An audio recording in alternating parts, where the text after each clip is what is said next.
Welcome to TPK Roleplay, and welcome to the 16th episode of our Curse of Strahd campaign, Dark Echoes.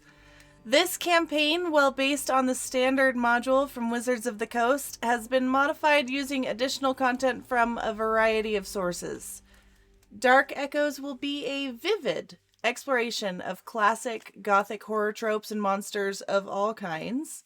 It may be a brutal, stressful, and grim experience and is not for the faint of heart.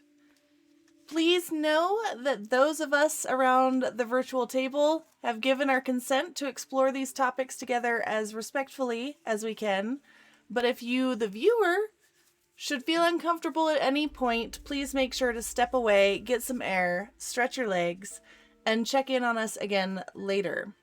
And with that, I am Lukalok, and I will be your Dungeon Master this morning. Players, please introduce yourselves, starting with... It did! I told you it did! Hey, apparently we had the old switcheroo from our sleep last night, so me and Irina have switched bodies. I knew it. I will be playing Irina Kolyana. All right, here we go. Ranger. Round robin. Oh, every time. Go ahead, Cole. No, I am Irina. Okay. We're all Irina. Fucking time. Every fucking time. Good morning. Welcome to Barovia, where you're not who you think you are and you're gonna have a bad time. I am Osirix Franco. I play Irina Kolyana, the human ranger. I'm gonna kick it over to my good friend, Robbie. Hello, everybody. She said my name, so I don't need to repeat it. I play Colin, the human antiquarian. Also, the powers that be are trying to bribe me, and I will not be bought. Onward to Ty.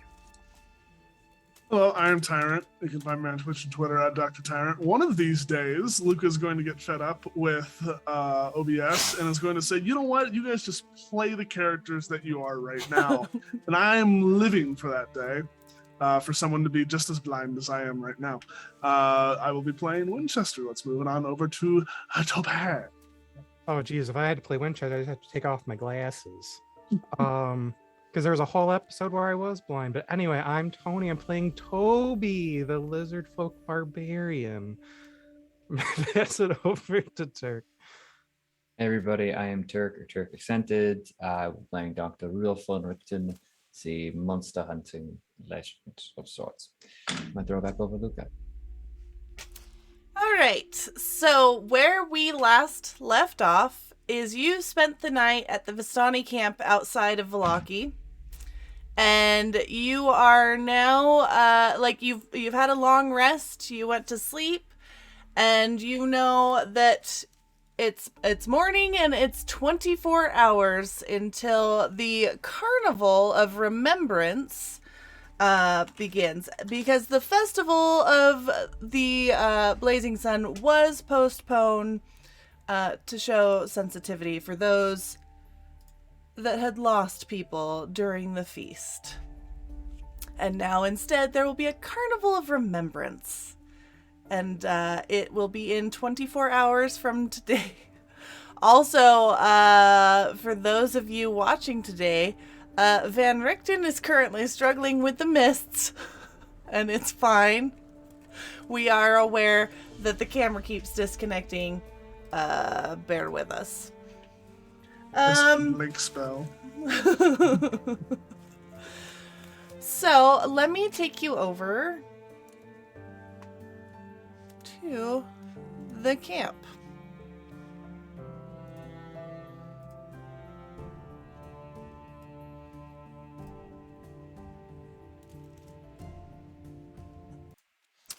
where you can awake.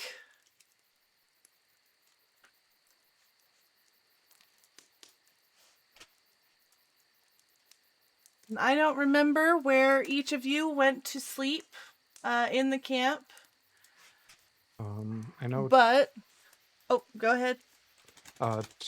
Toby and Irina were, as far as I was aware, over like kind of across from the main wagon, or I'm sorry, the main tent, rather, near a wagon. Just kind of slumped up to it. Because Irina passed out, so Toby just, kind of stayed there. My token is usually where I am, so that's where I am. I fell asleep next to one of the fires inside of the tent. Okay. I think I was outside as well, yeah. Well, you will wake to, it's fairly early in the morning, and you are going to just hear the various Vistani setting about their morning tasks. Restoking and rebuilding the fire for breakfast. A few have gone out to collect wood. A few are sorting through their wagons, looking like they're ready, one or two of them to depart and get on the road, possibly to sell their wares or what have you. And it's just a normal, like, kind of quiet but busy morning. Damn it, Turk. Toby will kind of wake up in the morning just like in a jolt, in a bit of a panic, as he had kind of like a nightmare from the feast, just kind of replaying. And he'll kind of like look around, breathing real heavy, and then kind of feel like the weight to his side and look over and see Irina and kind of, calm down, knowing that he's grounded. This is reality. He's not in that dream anymore. Kind of put a hand up to his mouth, trying to quiet the gasping from his breathing, trying not to wake her. What is everyone else doing? I am in a ghostly voice saying, Turk, check Discord on your phone. And sleeping a little longer and then getting some breakfast. Because I assume, all the great food here, that there is breakfast very often. Yes. There is some pretty delicious food, actually. There's like this oat flatbread, kind of like a Highlands type of naan almost, but made with oats. And I can tell you what else. There's kind of little sausages with sage and apricot in them, which is actually quite rare for this area and kind of shows that the Vistani do travel a little more than normal Barovians.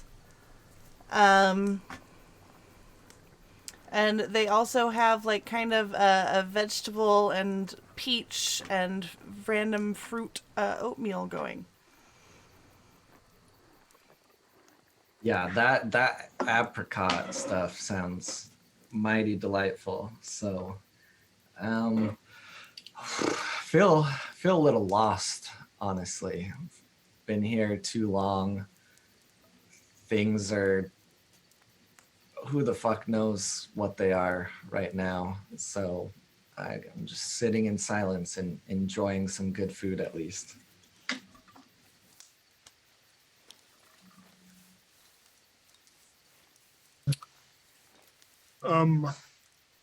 I am probably just sitting next to the fire still. I've probably broken out some bread that may be going a little stale at this point. Trying not to burden any of the Vistani, but just acknowledging them as they pass by. If none of them approach, I'll get up at some point and go out into the early morning mist and try to find everyone. Arena, Van Richten, what are you guys doing? I'll go first. Irina was going to be, she's going to sleep up until the very last second. And you know when you're like, when you're so fucking tired and you wake up and like there's that ache in behind your eyes and your stomach feels weak and like it feels like you could sleep 1,000 more years, but at the same time the idea of going back to sleep is painful. She kind of wakes up rolling over with that feeling of like and if she like looks up and if Toby's still there, she'll go, just 5 more minutes, and she'll just fall back down and go back to sleep for 5 more minutes. Okay. Van Richten, what are you doing? Van Richten wakes up early because he has old person energy, which means, of course, he gets up earlier than everyone else somehow, despite. But he will make himself a little bit of coffee, his own blend, and have a little bit of the communal food, but for the most part, he will simply make himself scarce. He doesn't necessarily feel very comfortable here. Okay. Arabelle is going to wander up to you, Colin, and just say, if you wait a little bit, Alexei will make his mamaliga, and you can have that for breakfast. Sounds very interesting, but I don't think I've ever heard of it. It is mamaliga. It's like cornmeal porridge, but he fries it up in oil, and you can basically slice it, and you serve it with cream over top. Fried foods are always great, so I mean, I don't have anywhere to go currently, I don't think, so count me in. Are you returning today? I honestly don't know what's going on, to be fair. Well, I wish I could go with you, but I know my father and Ariel would not let me. But you have so many exciting adventures in your future. I don't know if that's a good thing or a bad thing. It is better than staying here. Oh, I don't know about that. Some things that I've seen, sometimes I think it might be better if I was just hanging out here eating wonderful food each day. No, it is boring. Well, you have a bunch of years ahead of you and a lot of time to be able to travel, so don't you worry. And I can't see things like you can, but I definitely see excitement and adventure in your future as well. You see more than most, Colin. In a different way, not this. I mean, in same as you, but not as much. You definitely see much more and are much more skilled than I. You are closer to things. The walls are thinner for you. I can see them. Yeah, that happened. That happens when you try to break down those walls and go places you probably shouldn't. Well, if you come back by this way, I want you to stop and see me and tell me all of your adventures. I'll have to get better at keeping my journal. Sometimes I forget, so. And she's going to get up and wander over to someone who's by a cooking pot and kind of poke around and get swatted at. My music suddenly changed and it's okay. We're fine. And the rest of you, as the camp sort of wakes up and begins moving, it's a lot harder to sleep just because of the noise and activity around you. So what are you doing? Toby, I feel like I've been hit by a cart. Oh, are you okay? Do you want I- something to eat? Yes, I just did not realize that one could feel this tired. I thought I knew tired. I thought I had experienced that, the peak of tired, but I have a feeling that I do not know the meaning of the word still. Is there coffee about? I can ask. I don't really know. And he'll get up, just like kind of shifting to like let her hold herself up and kind of wander into the main tent. There is coffee, tea, just plain water if you want. There's Oh. also like a goat's milk with honey in it. I will just do like the whole, like one of everything and just like bring it over. Okay. Oh, Toby, this is too much. Thank you. The coffee is fine. Oh, How did you sleep, my friend? He'll just kind of like look away, pausing for too long. It was okay. I didn't sleep great, but it was a little cold. And the nights here can be quite cold. Perhaps we could buy a blanket or something. Well, I had them bring you one. I couldn't get into my bag without waking you, so. But That is very kind, Toby.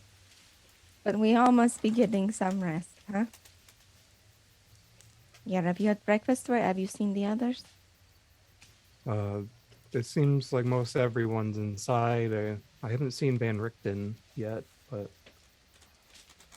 Oh, it looks like speak of the devil and he will appear. Good morning, friend. Good dog, you two. Good night's rest. yeah. As good as it gets, I suppose. Well, that fits.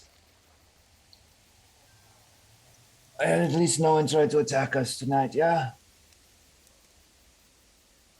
Perhaps I missed out on the bulk of the celebrations. Tell me, were you able to attend? I'm not one to celebrate things.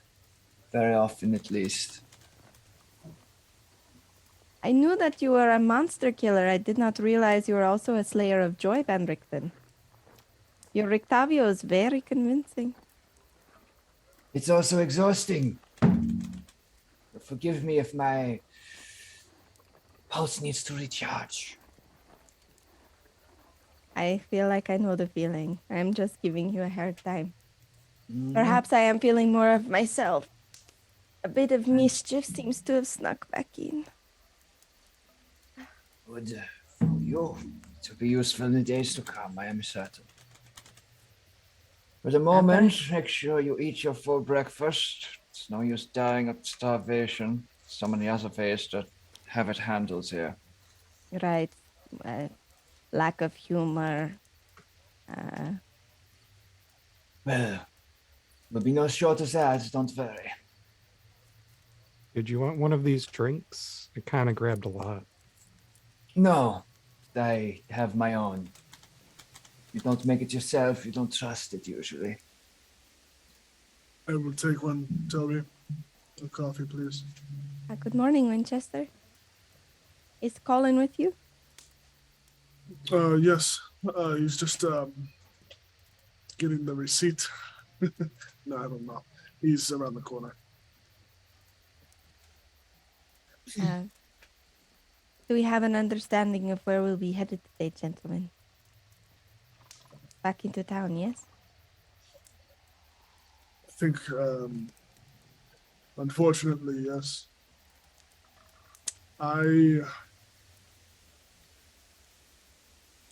With this festival looming and whatever Wachter is planning, I think it might be good for us to finally introduce ourselves to the Baron. And do you think that's a great idea?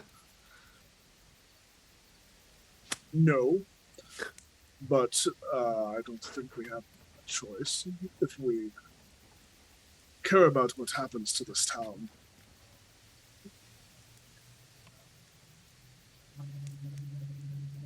Perhaps we should have a larger question.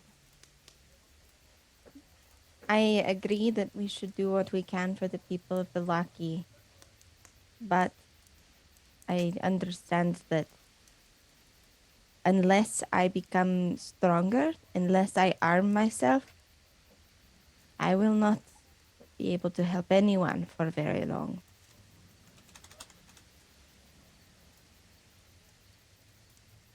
He will come So for you me look- again.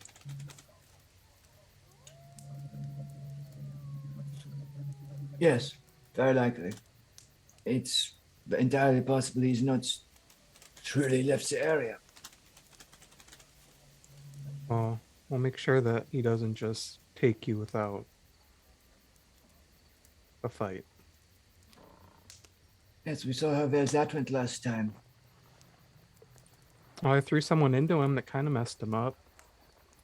Yes, I imagine it quite inconvenienced him for a moment. There's My much there's much we don't understand about our prey here. My point being is that I do not intend to solve all of Vallaki's problems. I do not intend to be caught up in it. If I can help, the true freedom for these people is for the tyrant to die.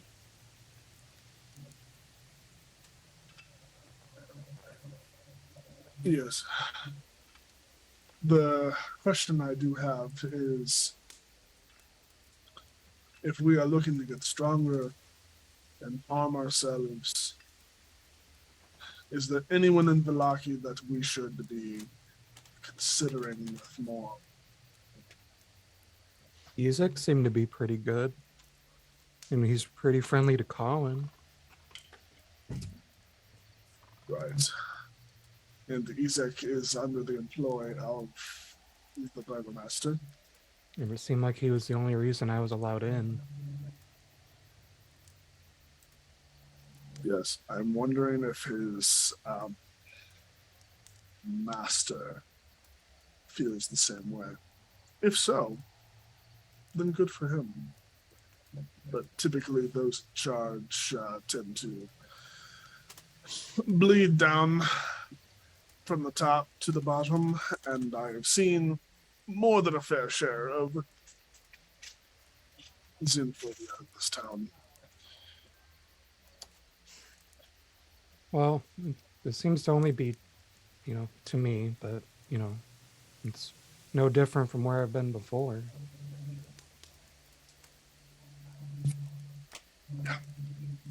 Arigel is going to approach those of you outside of the tent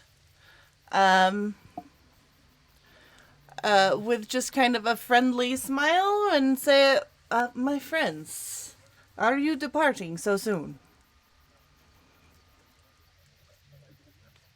Yes. Better now than later.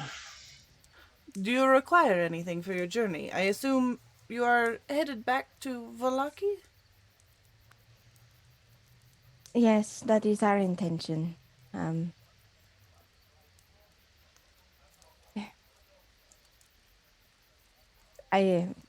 I'm sorry. I'm sorry, friend. I wish that I knew a better answer to say where we were going, but the truth is that, well, I'm trying to kill something that used to be a man.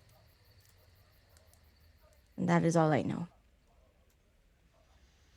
I do not know that I can help you in this. But I will help you with what I can. If you ever find yourself needing supplies or just to a safe place to rest, we are here for you. Thank you. Can I get a couple of those little sausages to go? Of course, my friend. We can wrap up some lunch for you.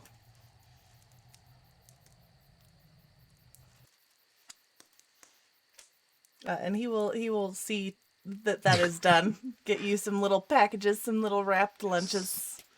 Sweet. of Because I had various... planned that the festival was going to be today, and I was super duper raw. 24 hours.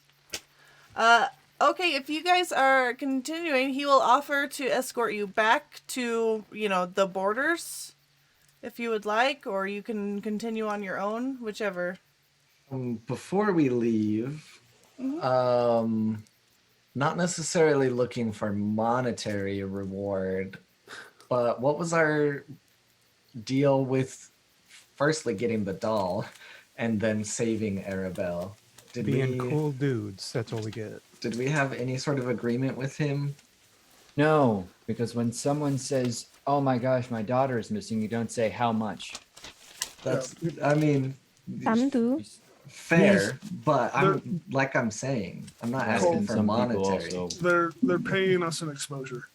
Exposure? Oh, my favorite. No, Exposure to what? but really Good back people in back Barovia. for the doll. Was Good there anything people? he offered? He reimbursed you for the doll, but I don't believe he offered you anything. Okay. Cool. However, he has offered you any sort of supplies that you might need, and these people are all traveling merchants.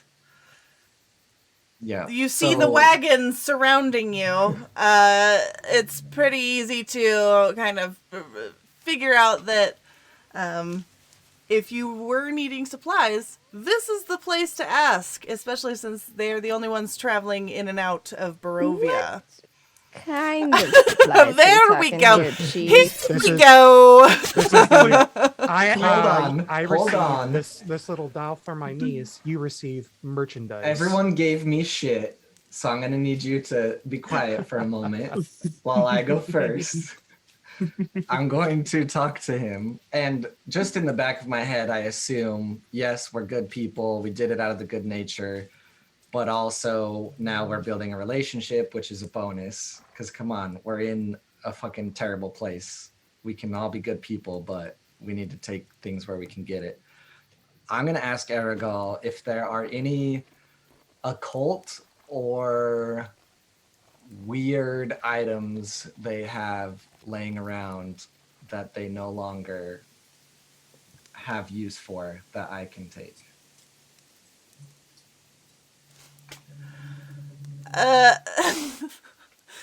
A cult, like, you want spooky things? Exactly, spooky things. I'm a bit of a antique dealer, you could say. I see. But I We don't could take you sell them. over. We could take you over to Luvash's wagon and see what he has. He's probably got the most varied collections, I would say. I mean, that sounds wonderful. And hopefully my companions as well can stock up on any other general supplies. I'm afraid we've been traveling without any hospitality for some time, so I really appreciate it. Of course, here. And he will find Luvash and hand you guys off. He should have anything you need in his wagon.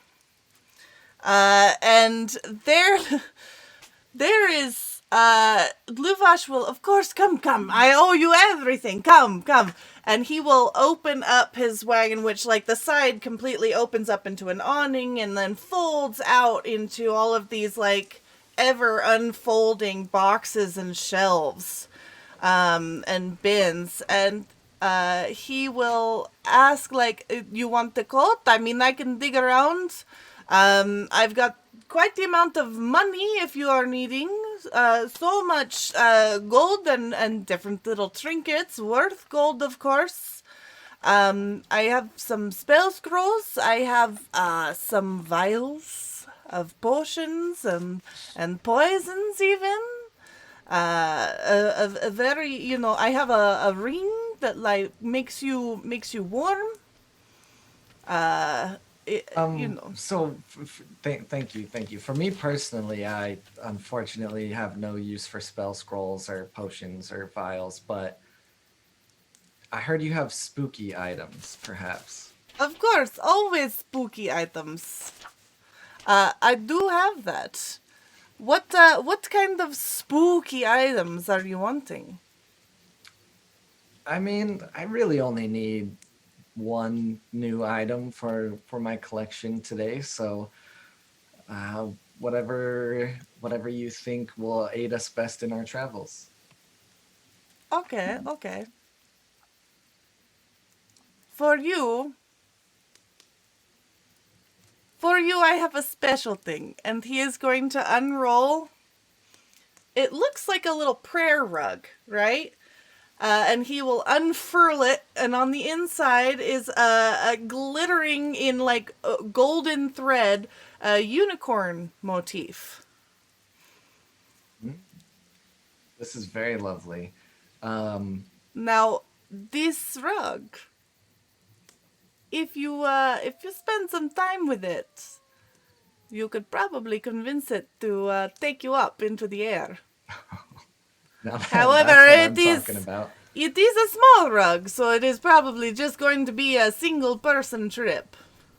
Oh, well, I am a single person, unfortunately. Sort of. I cannot seem to get rid of it. Nobody likes the unicorn. I love unicorns. Some people's tastes, you know? Some people are a little too caught up in themselves. Yeah, if you're giving it, I will definitely take. And then just one more slight question. Do you have any weird, just occult items that no longer seem to have their properties? Oh, so many. Yes. And Colin, would you roll a D100 for me? Yes. As he reaches into a drawer, and you hear various items clacking about. 93. And he is going to pull out, oh, yes, this, you might, I cannot figure out quite what it is, and hand it to you. And it is a tiny spool of black thread that never runs out. All right. So... Oh, that's not what I'm looking for. So when I take it, I don't know if it has other properties, but we can figure that out later. But for what Colin needs is he needs things of some kind of weird origin or, you know, occult or spooky or whatever. So he kind of takes it and upon his studying that you do when you feel like you go to another level, he has learned something new, and he kind of puts that into the spool, and it's called Bulwark. For the chat and out of game, your Blade Ward spell grants you a damage threshold of 15 for the duration. A creature with a damage threshold has immunity to all damage unless it takes an amount of damage equal to or greater than its damage threshold value, in which it takes the damage as normal. So I needed a new spooky item. That's what I put into it. And I guess I'll figure out later on if this spool does anything else. But that is all Colin needs. After the rug and that, I'll look at everyone else. Should probably stock up on anything you're missing. I have many things, and he's gonna pull out like a small onyx jewelry box, a beautiful robe, but while it is well made, it does seem to have a lot of strange embroidered patches all over it. He's also going to pull out a small little silver wolf's head that he says also serves as a whistle. He is going to pull out a cacophony of things. Scrolls, potions, vials, a few amulets and rings, various trinkets. You need something? Because I don't have any. I don't need anything. I'm curious of this robe. It's made of so many different things. Irina casts, I know magic items. I'm very curious. Yes, this robe, it is, it's one of those magic robes where you can, rip off the patches and it lets you cast a thing. This is well, that is very odd because eventually would it mean that you have no robe? Well, you just have a very patchy holy robe. And it is totally twice over, yeah? Yes. I was just about to ask if it was blessed by a rabbi. You start a friendly little nice cult of your own once you use all the patches. Colin, you will tell me what the rabbi is later. But no, I'm not certain what you have that would be helpful to me. So perhaps I could tell you what my ambitions, and you could tell me what your. I mean, if you have any healing potions or items of that nature, that would be incredibly helpful. But you see, we will be in many dangerous situations, and currently, while my father's bow is sturdy and will assist, it does very little against the creatures of the night. Do you have anything? If you are looking for things with bows, you should talk to Seligal. He is a Fletcher, a Boyer. He is one of the Dusk Elves, but he lives just outside. I'm sure you saw there is a path on the way into our camp that leads off to his hut. But he is the one, he that is his specialty. Everything to do with bows and arrows. Brilliant. And Irina will eye that robe again and say, it might be nice to... It is yours if you want it. I would love to have it. Thank you. Of course. And he will hand it to you, and you now have a robe of useful items. And as for potions, like he can hand each of you a potion of healing, as well as like if you want any of these potions of poison or anything else like that. There is a potion of heroism in there as well if you want that. Just regular healing? Yes, just regular healing. And y'all didn't want payment. Sashay away. I'm out. It would have been fine. You Just take your sass and you bring it your regular adventure. I'm about to fly out of here on my carpet, say deuces. you're gonna show someone the world. No, it's a single person Oh shit, that's right. carpet, Toby. You're gonna have to show Colin to the world. He will warn you on the potion of poison. He's like, now do not mix this up. It does look and smell exactly like a potion of healing. Perfect. So make sure will you mark label your drinks. Who shall Yeah. be taking the poison? I'll hold on to it. I don't want to drink any poison, so I don't think any of us should take it. Well, Colin, we might be wanting to poison someone else. Yes, I Yes. know, but So, it's, as a pragmatist, I will take the poison. of course you would. I don't suppose you have anything else that could be useful in our adventure. I don't know exactly. I do not know exactly what you are wanting. And he's going to, like, pull back the curtain on, like, kind of a made stage area. He's like, I do have this. And it's a giant, beautiful, wooden-looking throne with gold inlay and decorative stones. It is very expensive and kind of impractical. But I could not just leave it where I found it. And I thought it was a great deal. So... it is yours if you need a throne. And he'll just kind of chuckle to himself. What? Is it just a throne? It is. I got it off of some woodworker in Waterdeep. It was so beautiful. I could not say no. I have yet to find a buyer, but it is my favorite thing that I have for sale. Sometimes you just buy things for yourself, you know? It is true, but I hope to find it a good home one day. If Yes. if we come across a situation where a throne is required, I will remember this. But perhaps something a little more portable. Yes, what are you needing? I don't suppose you have anything that could restore eyesight or break terrible curses or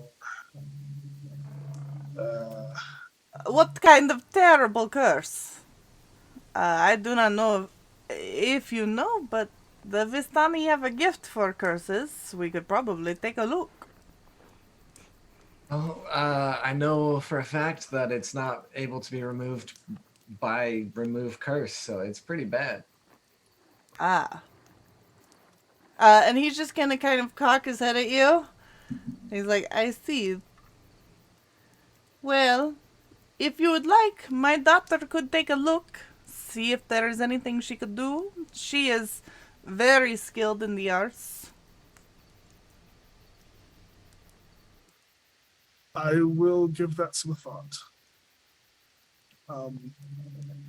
But I will just, if you don't mind, I'm gonna reach my hand into the cart and just grab something blindly. I don't know what the hell it is. You're gonna let me know, Luca. Okay. Roll a D100 for me.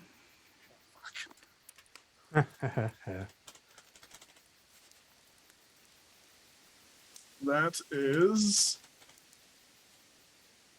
a 68. Ah, So close. Can we get a +1 from chat? A 68. Okay.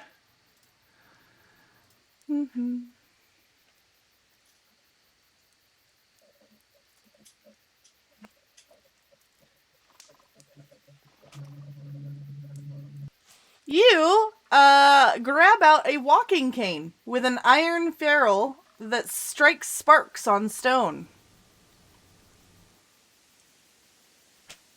How Okay. fitting. Honestly, it's a fucking blind stick. Just grab it out and It is so thematically perfect for you. Honestly, some of these work out too well. so what is it exactly? It's just a cane that sparks. Yeah, it's like, Put it it's on. basically got like a fire starter stone on its tip. Yeah, it's You ever flint on the seen bottom. the Goblet of Fire? Yeah. When That's exactly what I Durmstrang was walks in, they Yeah. smack it and it sparks. Toby will kind of like look around, just like seeing all the baubles and random stuff, because he doesn't get to go to a store and buy things. I don't know what one buys. I really don't have much money either. It is all right, Toby. What would you like? What do you see here? What brings you joy? Quickly, before Van Richten steals it. Luvash will gesture to it, having seen Winchester just kind of do the whole, like, pick out. You can do the same method if you would like. He had like an onyx box just full of like rings, wasn't it? Or there was a. It was Something an else. onyx jewelry box with gold filigree. It contains 6 pieces of jewelry and an unlabeled crystal vial with some sort of liquid in it. I'll look at one of the rings. Not really knowing what it do or what it be or nothing, because I'm not intelligent.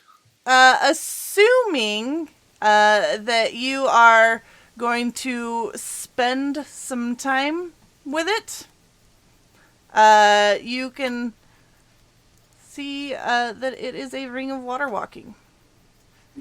Oh, dang. Pretty good for Toby. Do you have anything related to food? Maybe some nice spices or anything? Toby, have you ever had spices? Well, yeah, I found this weird shaker, and he'll just like pull out the salt shaker and just like rattle it around. Maybe you need some pepper to go with that.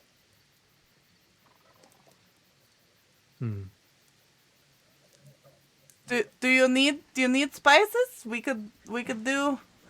I've got let's see. I've got the bin here. It's got the mixings to make draniki, which is like potato pancakes. You know who doesn't spice their food? Lady Wachter. That is not surprising to me. Is there anything else that we would wish to ask of this man, Van Richten, perhaps? Suppose since we're going through his wares, I might take a look at Val. I'll just roll a D100, see what I get. All right. What catches my eye. Forgot how to actually do things. 1. A 100. Just one. Just the one. Yeah, just a 1. Would be 100.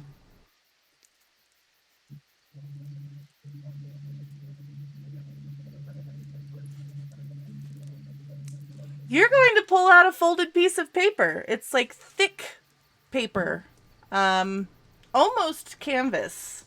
And when you unfold it, it is a picture that you drew yourself as a child of your imaginary friend at the time.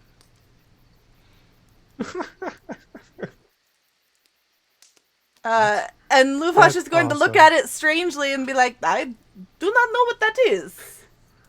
I have not seen that. I am not sure it was in my wares. Mm-hmm. He's going to look at it and fold it back up and tuck it into his front pocket for later, because this is very weird.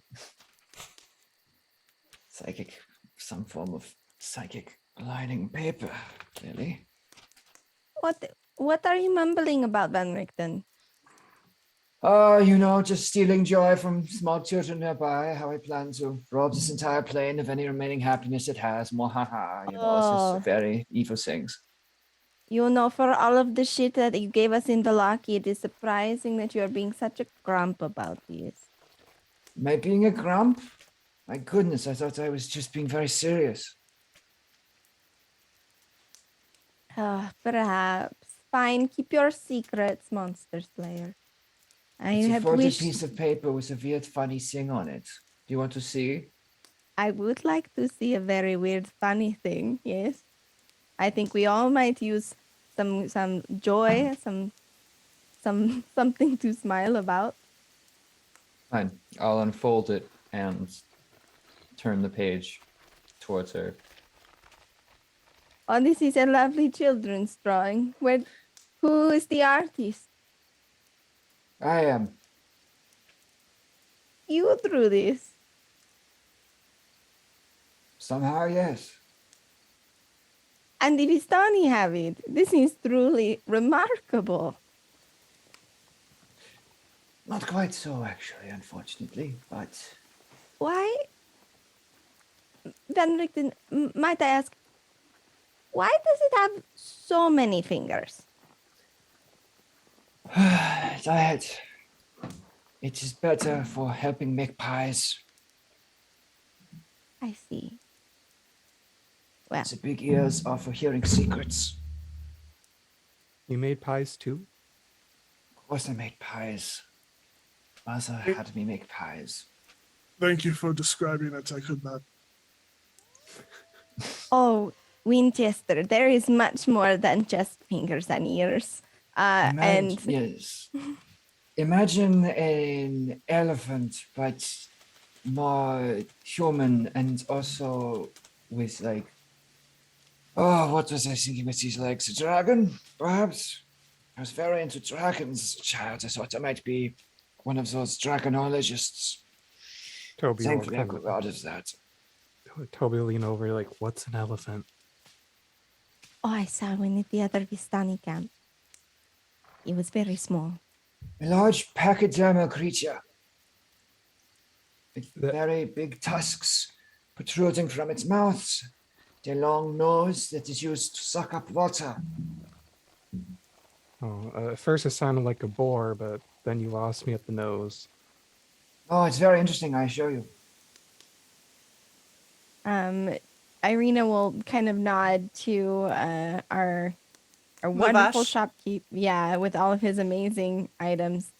I'd say thank you. I will put this new robe that she just has draped over her shoulder to good use. I appreciate it. Could you course. point me in the direction of the dusk elf? Yes, Seligol. If you take the path out of the camp towards the main Svalit road, it is just off the side, a little path. Brilliant. Gentlemen, I know that we are in a bit of a hurry, but I would just like to stop and see if this person could not assist me. Hurry to do what? Pardon? What are we hurrying to? Yeah, what are we in a rush for? I don't even know where we're going. Oh, well, I see that my existential dread is really just impacting about this area. We were going to town to go talk to the mayor guy, yeah? Oh, I Yes, thought you but- were. I thought you were so excited for the festival, Toby. I didn't- was, and then I forgot it's not till tomorrow. So we should just sleep early and wait until tomorrow, right? 9. We Oh, should no. go and be about our business. Fine. Lady Let's Walker will only mean- give us so much time. That Make a means choice. Yes, let's go and see this Fletcher. Perhaps he might even have a few bolts from failed arrows. Lean All on, right. Fräulein. You guys can take the path out of the camp, and let me pull you over. Just like on the way, I just play with the ring, just like trying to fit it on the finger, and it just does not want to go. Magic. And you will come to a small hut. And the door is open, and inside you can see or hear really the sounds of someone moving about. Hold on just a second.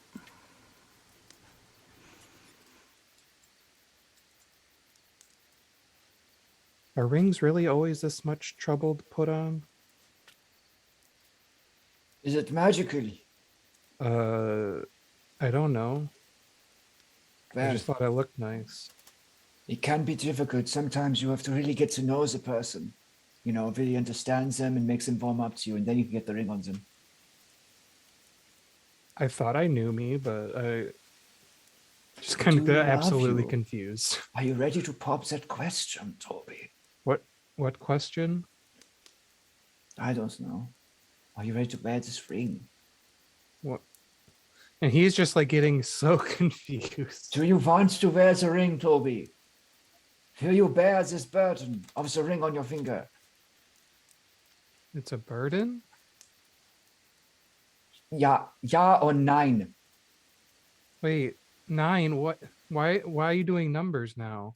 I'm going to force a magical ring that looks perfectly shaped to someone's finger and it's attuned onto his finger.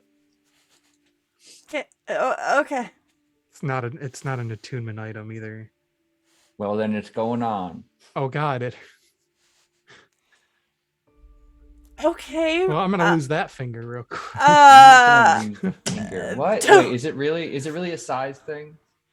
No, Irina would not have let Toby get a ring that would not fit. Is it really a size thing? And here we go.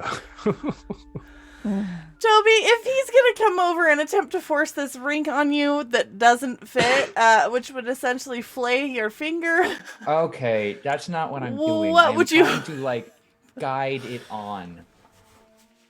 Come on. Winchester? There's a lot Winchester, happening in are this you all conversation. I'm gonna nope out.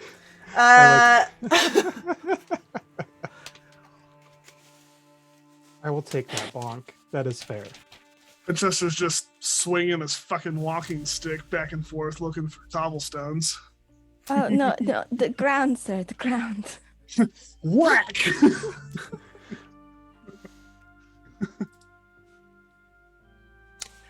Okay, so you can approach towards this little it is an official shop, but clearly someone's home. And as you kind of walk up inside, you will catch a glimpse of a dusk elf working, putting together some arrows. Oh, hello, pardon me. Are you Sergo? And he will look up kind of timidly and just, yes, I'm Celigo. Oh, Are you here Celigo. for bows? Are you here to buy? Yes, I was told by Luvash at the Vallaki camp that you might be able to help me. Oh, yeah. Yeah, I can help you. What do you need? Oh, well, you see, I have my father's longbow here that I use, but it is not very helpful against my prey. I was wondering, perhaps, do you have some way of enchanting this, or perhaps a magical bow, something to fight against the night? Oh, yes. What? And is it just a regular bow right now? Let me take a gander. I think that it is. Stand by. Yeah, it's just a regular ass longbow. I could work on it. And mechanically he could add a +1 to it. Or if you're looking to fight, and he will kind of perk up as he is talking about bows and arrows. If you're looking to fight creatures of the night, I could silver the tips of arrows for you, if you would like. I could heat up silver and dip them, so they are coated. No offense, but our prey tends to be of the vampire variety very often, and from my studies at least, I've heard that silver doesn't work that great against them. Well, silver actually works against most creatures of the night. However, if you are aiming straight for the heart, I do have some arrowheads with wooden ends that you could shoot at them. Irina will kind of nod at Colin, like in kind of like a thanks kind of way. Let me just check. I hope we're not. I mean, shoot, I guess anything's possible, but I would hope we don't meet any other creatures of the night. But I guess it's always good to be prepared. Be there. That is my thought, Colin. She'll turn back to him and hold out her longbow and say, I understand that this might be asking for a lot, but I'm not sure when I will come back. Would it be possible to enchant this, and then I could take some of, perhaps 5 silver arrowed and 3 of your wooden tipped one. Oh, of course. And he will take the bow. This is wonderful. Where did you say you got this? It was my father's. He was a burgomaster. Of Barovia, right? Yes. I made this bow. It was a long time ago. Very long time ago. But I gave it to... it was not a burgomaster back then. But it was, the leader of that little hamlet. I'm sorry. This is wonderful. It has been cherished for many years. It is one of the blessings of having such a long life, is getting to see my work come back to me. I will upgrade this for you. Make it a little stronger. Get it some new string. And he will kind of just walk away from you guys without any sort of goodbye or see you later. Just totally focused on the bow, and you guys can sort of stand outside of his hut, and shuffle your feet around while he goes out to the side here and works. And he will work for a bit and then come back, and the bow seems polished. The wood seems almost new, like newly finished, as if it's a brand new bow, but it is the same bow, the same carvings, the same design, and it's got a much sturdier string, and he will hand you that as well as like a spare string, and here you go, and of course I have these arrows for you. I will just charge you for the arrows today, though. Consider it a free service on my merchandise. Thank you. It was a pleasure to see her again. She is beautiful and has inspired a little girl to be an adventurer. So thank you. How much for those arrows, boss? It's gonna be 5 silver. Nope. Ooh. Can we just kind of retcon and say I get a quiver of each? If that's the case, fuck yeah, let's go. Yeah, I mean, he essentially is just using that silver to silver the arrows, so yeah. Awesome. So you gotta give a silver for each arrow. Okay. Yeah. So 40 for, okay. Sick. Done. She will extend her hand to his, shake it, and enjoy the rest of your day. And if I need any more, I know where to come. Of course. Goodbye. And then he will just kind of timidly walk back into his house and begin working on whatever he was working on when you guys showed up. I am ready to go, gentlemen. Thank you for this little tangent. I have a feeling I will be a little more suited for what is to come. At least that makes one of us. Plus, I have all of these neat patches. Maybe This we one should has start- a little dagger on it. Did you see? Look at this. It We even has a little bit of blood on it. Oh, beautiful. We can start calling you Patches. Oh, I don't like that. Terrible name. Well, excuse me for trying to. No, boost- no, Colin, it is fine. It might not be a bad idea if Strahd is looking for Irina to have someone named Patches, and it's a little less alluring, perhaps. Perhaps it is fitting. Yeah, maybe we should all pick new names. All right, so you guys head back to the city of Vallaki. And as you approach the gates, you are actually going to see Ezek walking towards you. And he will gesture to you in a like kind of forceful, like beckoning manner.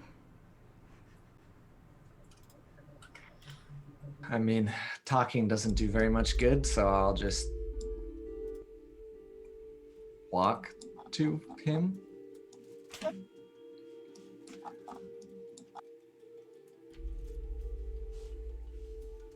And he'll look at the others and wait for you. I follow mine. Yeah. Okay. He's going to turn and briskly walk through the streets, where he will eventually stop briefly outside of the Burgomaster's mansion.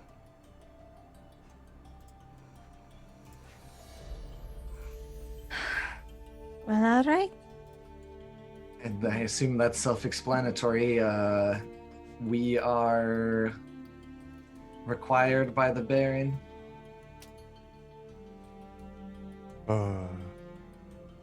Yes, Ezek? He will nod and begin to walk in. There are guards surrounding the doors on the outside, and they will just kind of nod their heads to him. All right. I'm gonna try to hang in the back here and not talk too much. So you guys have fun. Let's go. I'm seeing like the grandiose house that be. Mm-hmm. I'm allowed to go in there. You are with Ezek, so I mean, as long as he's with you, no one's batting an eye.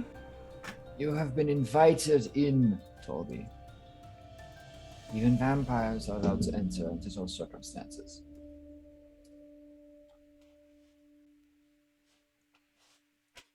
And he will march through the front gates into the door.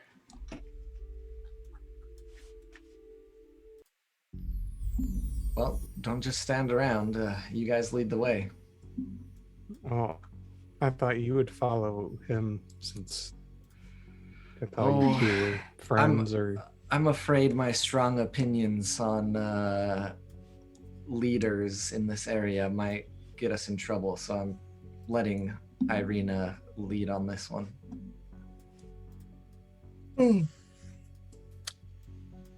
Colin gets a whack at his ankles as Winchester kind of scurries on past him and joins Irina and Isaac. That's gonna be a thing now, isn't it? Yep. He knows we all know he can see perfectly fine, yeah? Well, you know what they say, give an old man a cane and you're gonna get whacked in the ankle with it every now and then.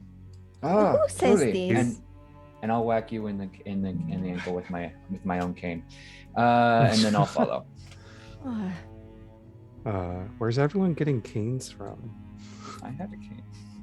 I don't know, but you think I would get one just for the color of my hair, but I guess you need the age as well. Oh, Yes, and the aptitude. so if I get old, I'll get a cane? Yeah, basically. Irina, as we're walking up, Irina will look up at this like hulking guard with this like firearm as they're arguing about canes and hair and olds. And she will just kind of quietly, Ezek, I have a strange question, and I understand if you cannot answer. But is the Baron a good man?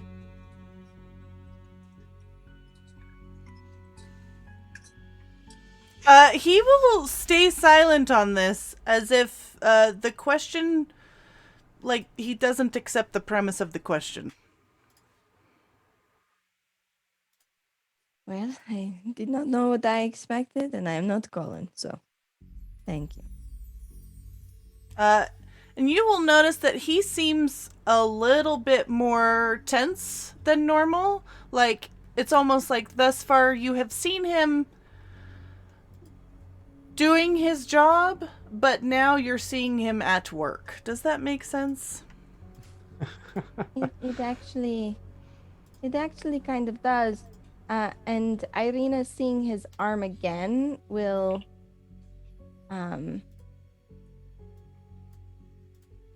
she's never really gotten to ask him this before. How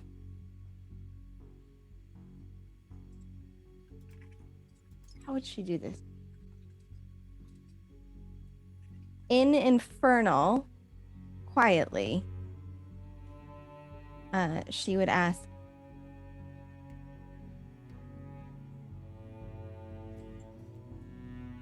was it demons that gave you this arm? And he will shake his head no.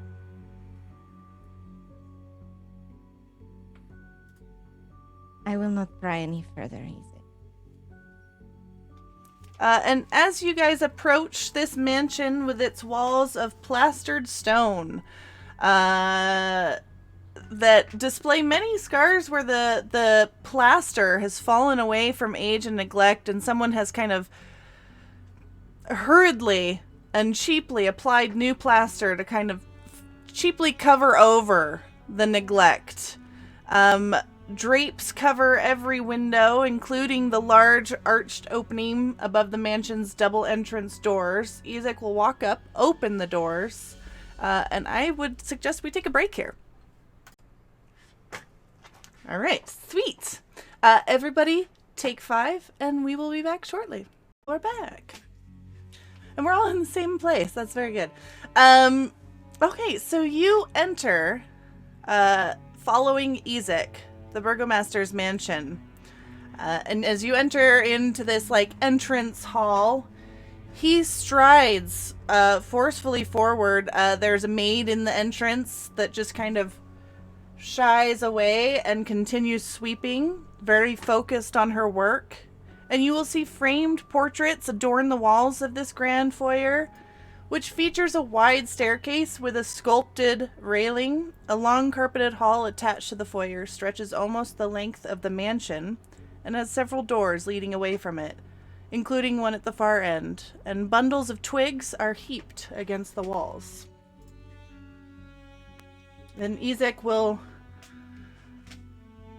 stride forward and then wait for you all to come inside.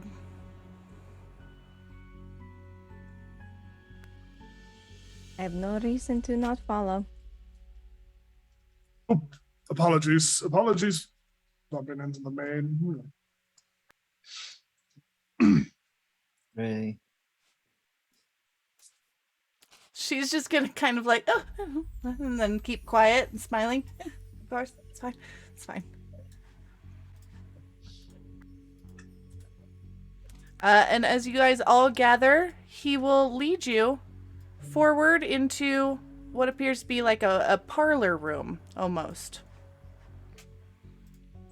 And it contains a fine array of furnishings, draperies, with what seems to be like a very feminine, almost twee touch to it.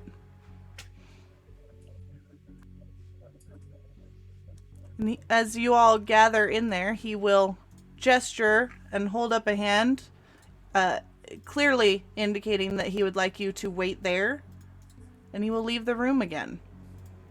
And you will hear him turn back kind of towards the door, and his heavy footsteps appear to be going up the stairs.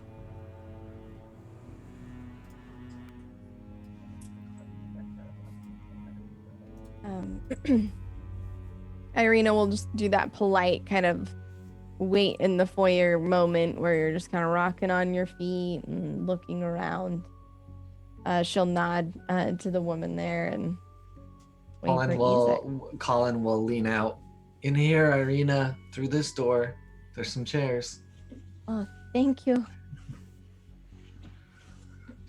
And as you guys pass by that door, you will see a service person bringing in food to what appears to be quite a bit of ladies gathered around a dinner table. What does it smell like? It smells like little finger sandwiches and things of that nature. Fingers in sandwiches? That sounds terrible. Yeah, we have and a then big the finger. cook will head back out. And you can hear the talking and chittering of women, and the clinking of teacups being set back down on a table as the door kind of slowly goes to close.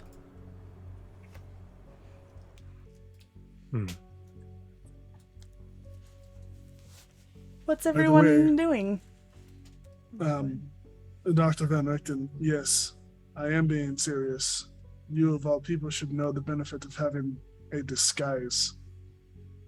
The less people know that I am not truly blind, the better. You've been traveling with Ezek this whole time. Yes, but anyone in this house could be a spy. You've been in this town the whole time. Yes, You've already met Strahd. yes. Who are you hiding from? There comes a point where disguise is just you having fun. I'm not here to follow you with it, but I'm just saying, don't hurt the fucking help.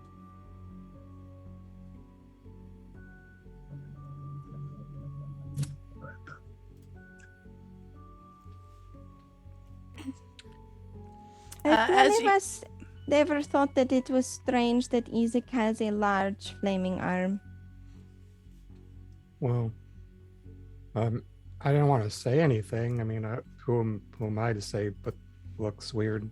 We are traveling with a blind man who made a deal with some kind of devil, a guy with many hats, a woman with red hair, which I guess is a big deal, and a giant lizard. So, you know. Yes, but You've all of heard these me. things are for a reason. I'm sorry, Richten. No, it's very small if you think that's odd. You will hear like a polite little knock at the door as a woman kind of tucks her head in, and she's so sorry to disturb. I was just having my tea with the ladies, and I saw that we had some visitors, so I thought I would be a good mistress of the house and introduce myself. I'm Lady Lydia Petrovna. So kind to meet you all. Hello, I'm Irina Kolyana, and Irina will remember her manners and stand up and give a little curtsy. Oh, okay. Yeah. You have a beautiful. These are my companions, my comrades.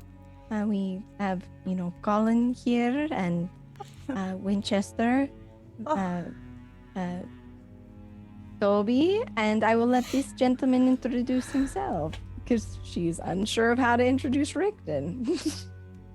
I am Dr. Rudolf von Richten, of course, at your service. Yes. Oh, such a varied group. So wonderful to meet you all. Well, Are yeah. you okay? Of course. Have you been in Vallaki long? A couple of days. That's so wonderful. I'm so sorry. It's been such a challenging time recently, but nothing we can't overcome. Be sure to stick around for the carnival tomorrow. It should be quite the entertainment. Wonderful celebration.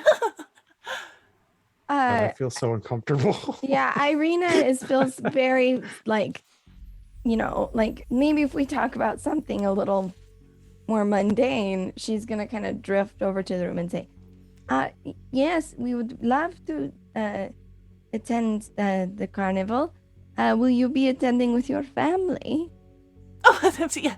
Yes, my husband, the Baron, will, of course, be in attendance, and I should probably try to go. We will see if young Victor would like to go. He is, so consumed with his studies, you know, such a studious young man. We're very proud. I'm Okay. sorry. Go ahead, Colin. But you said you were having tea. Oh yes, just some of the ladies. Oh, can we maybe get some as well? Oh, of course. My mistake. Silly me. I will of course have tea brought in. You said your son is studying. Perhaps. What is his area of focus? He's, I believe he's studying to be a cleric, someone of a good magical nature. You know, someone to study the divine magical arts of the Morning Lord. Can I, now that we've talked with her a little bit, can I try to determine where this agitation's coming from? Like, some people are just real high strung, and that's just the way that they are. Or is she under some duress? That's kind of what I'm trying to suss out. Vibe checker. I was Yeah. going to ask if I could make a medical check for a speech impediment. Can I vibe check her for the very specific question in my mind of if she has been through the Reclamation Center too many times herself? All right, so with that natural 20, Yeah, buddy. you are definitely getting weird vibes from her. It's almost like a forced happiness. She does seem a little superficial. Maybe possibly not. There's not a whole lot. The water isn't very deep. But she does seem to be very focused on being cheerful and presenting that to everyone. Is there any, like, is she... I'll just come out and say it. Luca, do I get the impression that this is, like, she is doing this out of, like, fear for her safety? Like, is she, like, a battered woman? Like... Since know you what got I a mean? natural 20, let me try and put this in, like, if I were to meet someone and get a vibe, Yeah. and I got a natural 20. Like... This seems like someone who has lived in a lot of fear, is definitely afraid all the time, but lives in denial. She's just one of those types where it's like, it's all sunny in Barovia, because her life is nothing but fear and horror. And so she's having her cute little tea party in the next room to try and, like, somehow justify, like, the hell that she's living in. Okay, that's what I thought, but I wanted to make sure, like, she wasn't, like, you know, there wasn't something darker Blink happening. twice if you need help. Yeah. if I we mean, need to she Morse does code seem to this maybe out. need help, but she also doesn't seem like she's in a mental position to accept it. Right. This girl ain't accepting any offers. Irina will just nod. Colin, did you want to make an actual check as well? Sure. And Van Richten, yes, she does appear to have a little bit of a stutter. What I assumed, but Mine's a 19 perception. Okay. She definitely has like a twitch to her anytime someone speaks, as if she's afraid of, like, she jumps at small movements.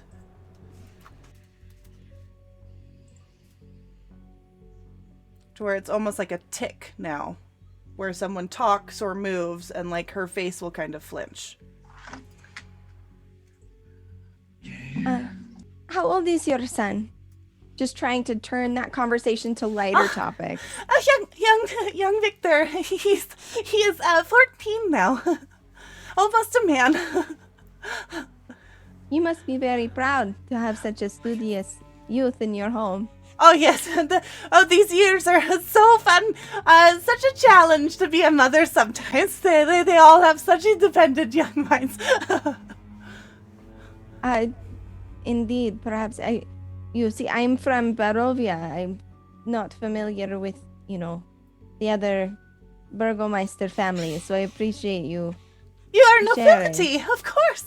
I should invite you. We gather every few days to plan the next event, the decor and everything. I help my husband throw the festivals and make them pretty, make them shine.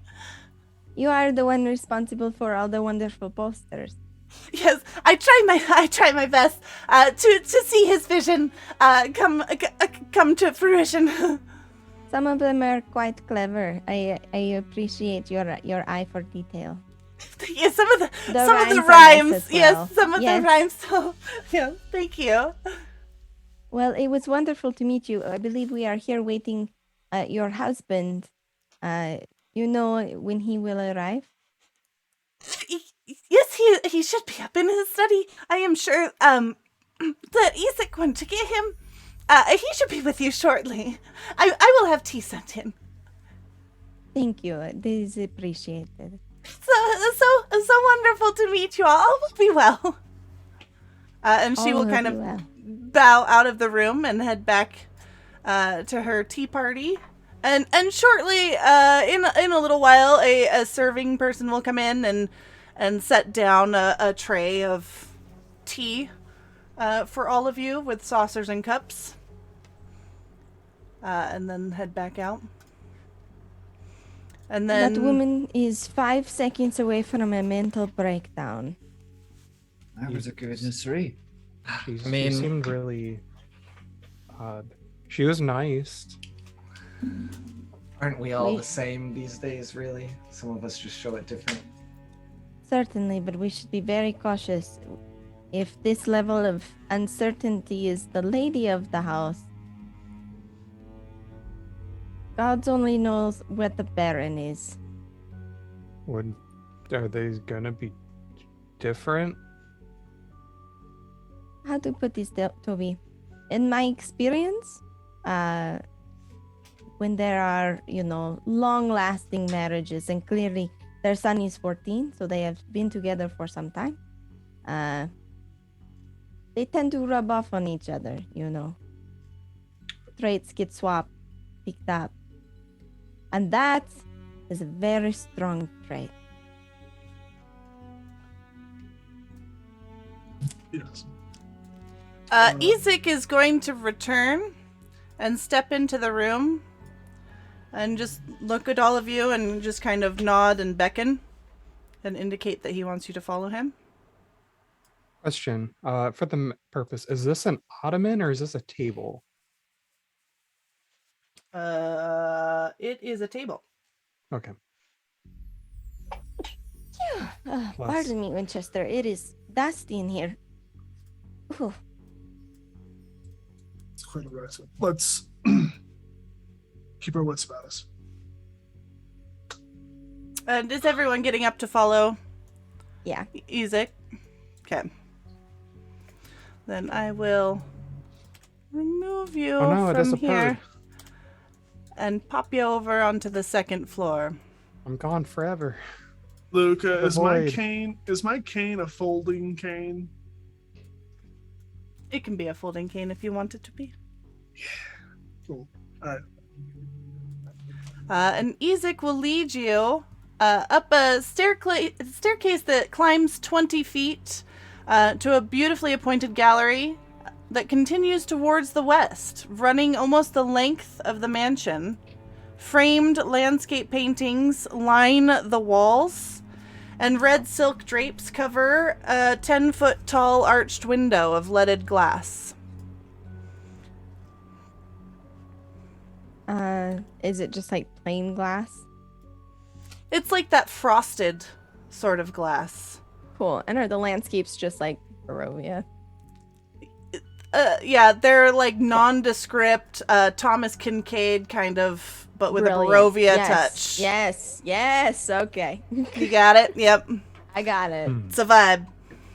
The vibe. And he will stop outside of a door, knock until you hear a slight sound from within, and then he will open the door and lead you inside a library. Floor-to-ceiling shelves line every wall of this windowless room, and the number of books contained here is nothing short of astounding. A brass oil lamp sits atop a large desk in the center of the room. The chair behind the desk is comfortably padded and has the symbol of a roaring bear stitched into its back cushion. Standing behind the chair, holding an open book, is a large man. His breastplate, rapier, silk tunic, and almost like kind of greasy beard glisten in the lamplight. And he will stand up, a grin stretching across his face, and say, "Well, isn't this exciting? The adventurers in my library. Oh, it's a pleasure to meet you. Please, take a seat." And the map does not show it. There are a few chairs set out as if he was anticipating.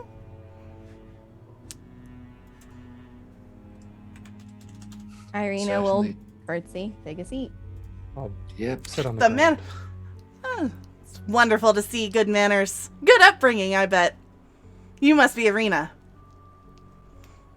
Yes, I am. It is a pleasure to meet you. It is Vargas, correct? Vargas Vallakovich, at your service. Baron of this wonderful city, Vallaki. Yes. I will leave my companions to introduce themselves. Oh, of course, of course.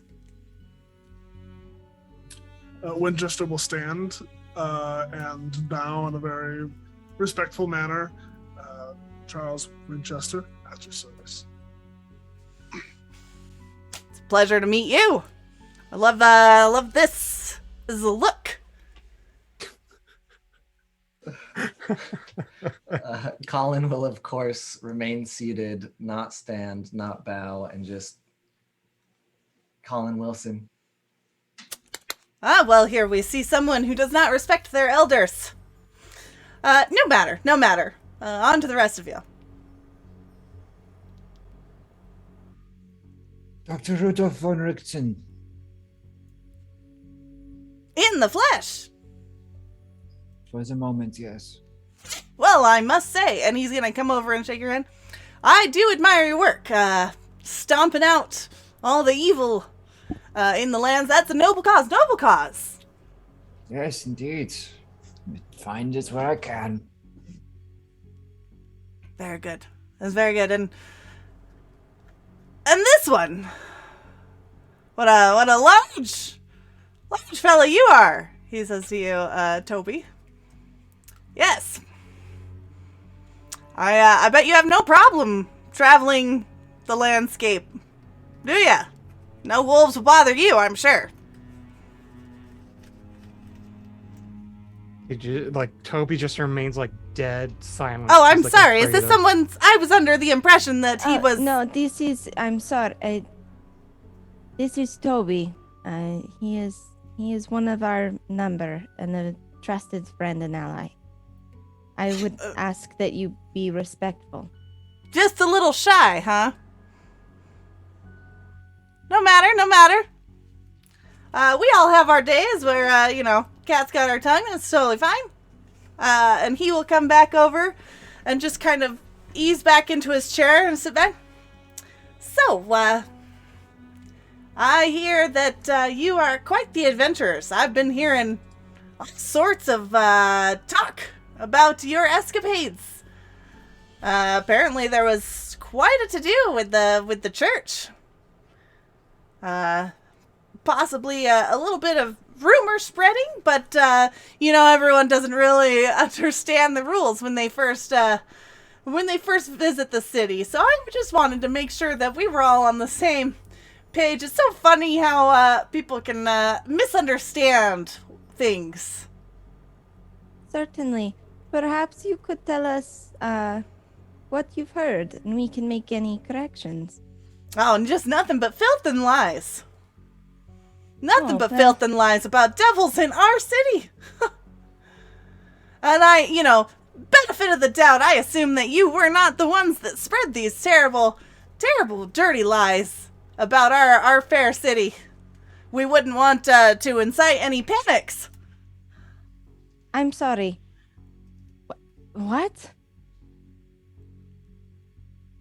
Can I What? medicine check this guy really quick? Yeah, what are you medicine checking for? Does he have some kind of psychosis where he's denying the world in front of him? Is he just like completely like, close the curtain, lights are off, no one's home? I mean,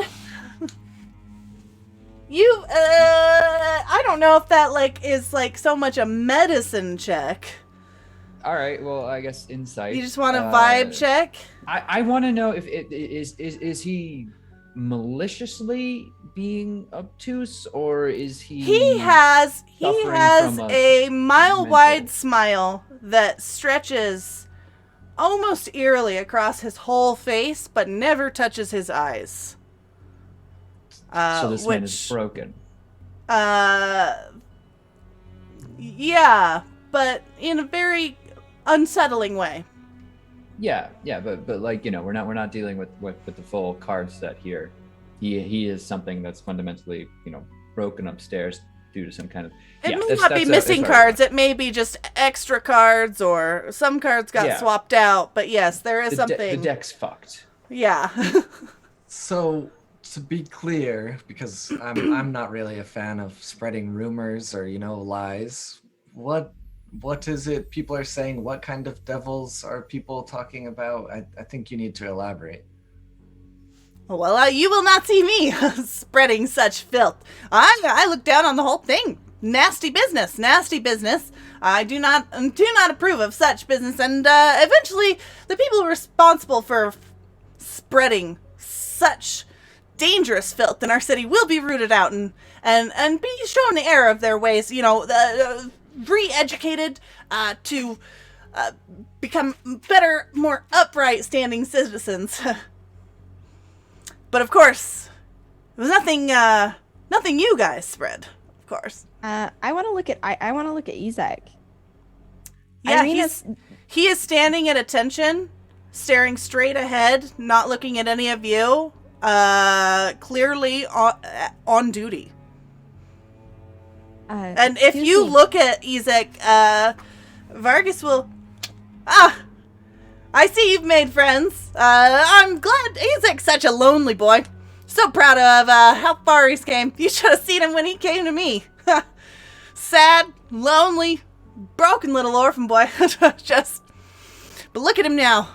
Just the pillar of strength against the darkness. I tell you what, I couldn't be prouder of him. And he is, man, he is such a good boy. Aren't you, Izek? Doing good.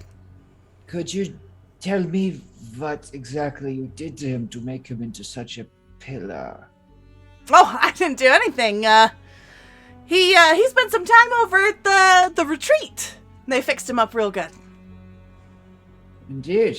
They gave him his medical attachment.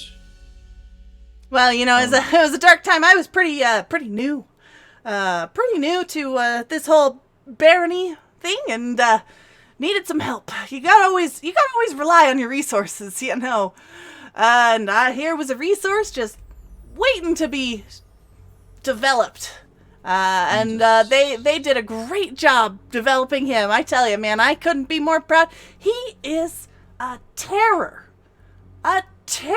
in battle. You should see him out. I have watched from the walls and seen him fighting off some just terrible werewolves, and some just scandalous, evil peoples. It is a sight to behold. I don't know if you've had the pleasure, but he is recently, just within the walls of your city.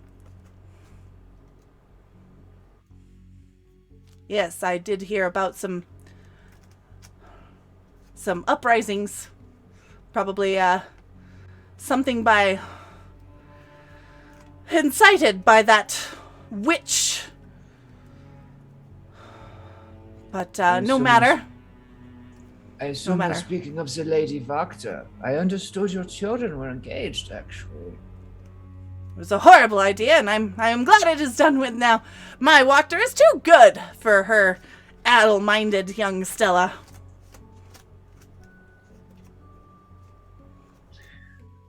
Too Gothic indeed.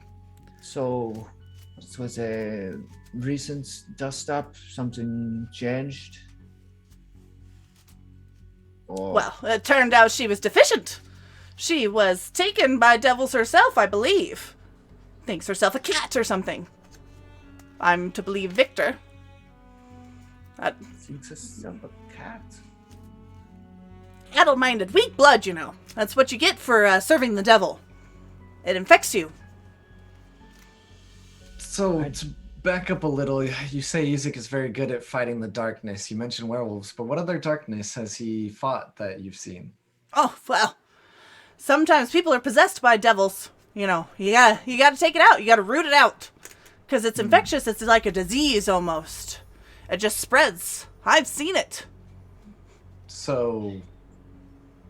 Sometimes the infection has grown too much, you know. Even the retreat cannot make them well again, and Isaac has to take care of it, and boy does he. He is like just a scalpel almost, you know? Just cutting out the sick. Yes. Making Vallaki better as a whole. Couldn't be prouder. Indeed. Now you mentioned the retreat was here before you were Burgomaster. Oh, no. It was not the retreat. I made it the retreat. A vision of healing.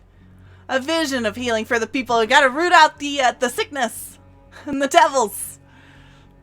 And great work they do over there. What was it before then you labeled it retreat? Oh, well, before it was a different sort of place. Nasty, uncouth business, you know, just full of possession, and it was infected itself. I cleaned it out, though. You know, I'll say it. It shames me, though, but sometimes even your own family can become infected, and I know my father was. He was infected. What makes you say this? Oh, he was like a devil himself. But that is such ugly talk, and we shall not spend any more time on it. Such ugly talk. Now, let's get down to business. You are adventurers, and I have been assured by Isaac that you are useful resources, able to help the cause of our fair city, Vallaki. And I have heard I've heard that you have pledged to attend the festival, so that's great. You guys are at the carnival. So sorry, the carnival. It is a carnival of remembrance. We must remember those fallen to that witch and her evil schemes. But it is great that you are on board with how we run things here. It is a delight to see such upstanding, and his eyes will kind of flicker shortly to Toby, young adventurers of such good moral character as yourselves, willing to help the city, be a part of the community. But I do have, and he's going to pull out a long sheet of paper. I understand, adventurers, and I understand that you all you need your pay, you need your jobs, your adventurer jobs. So I've got just the thing for you. And he will unfold a large, what appears to be contract. You see, I've got a problem. I got a problem that I think only you can solve. I need that witch taken care of. She cannot be in my city anymore. And of course, you know, if I send Isaac after, her followers might start an uprising. Again, another one. And it might be more. And I just need to protect the citizens of my fair city. So here is this contract for you. And let's have y'all sign it. And you can get with the taking out of the witch. That's how this works, right? Well, let's talk contracts. You see, typically in a contract, they are negotiated, right? Oh, I am so sorry. I forgive my firm speech here, but you are in my city, and I care passionately about keeping these people safe. Safe from the devil, safe from witches, safe from all evil. Dark And because thoughts. you care so much, you will negotiate the terms, surely, to make sure you receive our best efforts. Oh, no. In fact, because what you don't understand is you are here in the city. And I trust that you understand that you are visitors here. And I have negotiation terms for you, little miss. And that is, you take this contract, or we make sure that you become very good citizens of this city. The retreat has open beds every day. And I think you guys would do well to spend some time there. So get healed. I'm sure some of you, and again, glance around at you, have some darkness. We're getting a little ahead here. Oh, the print is just so small on this. It's very hard to read. Could you maybe please go over the contract before we agree to sign I'm it? interested in subsection 2.3.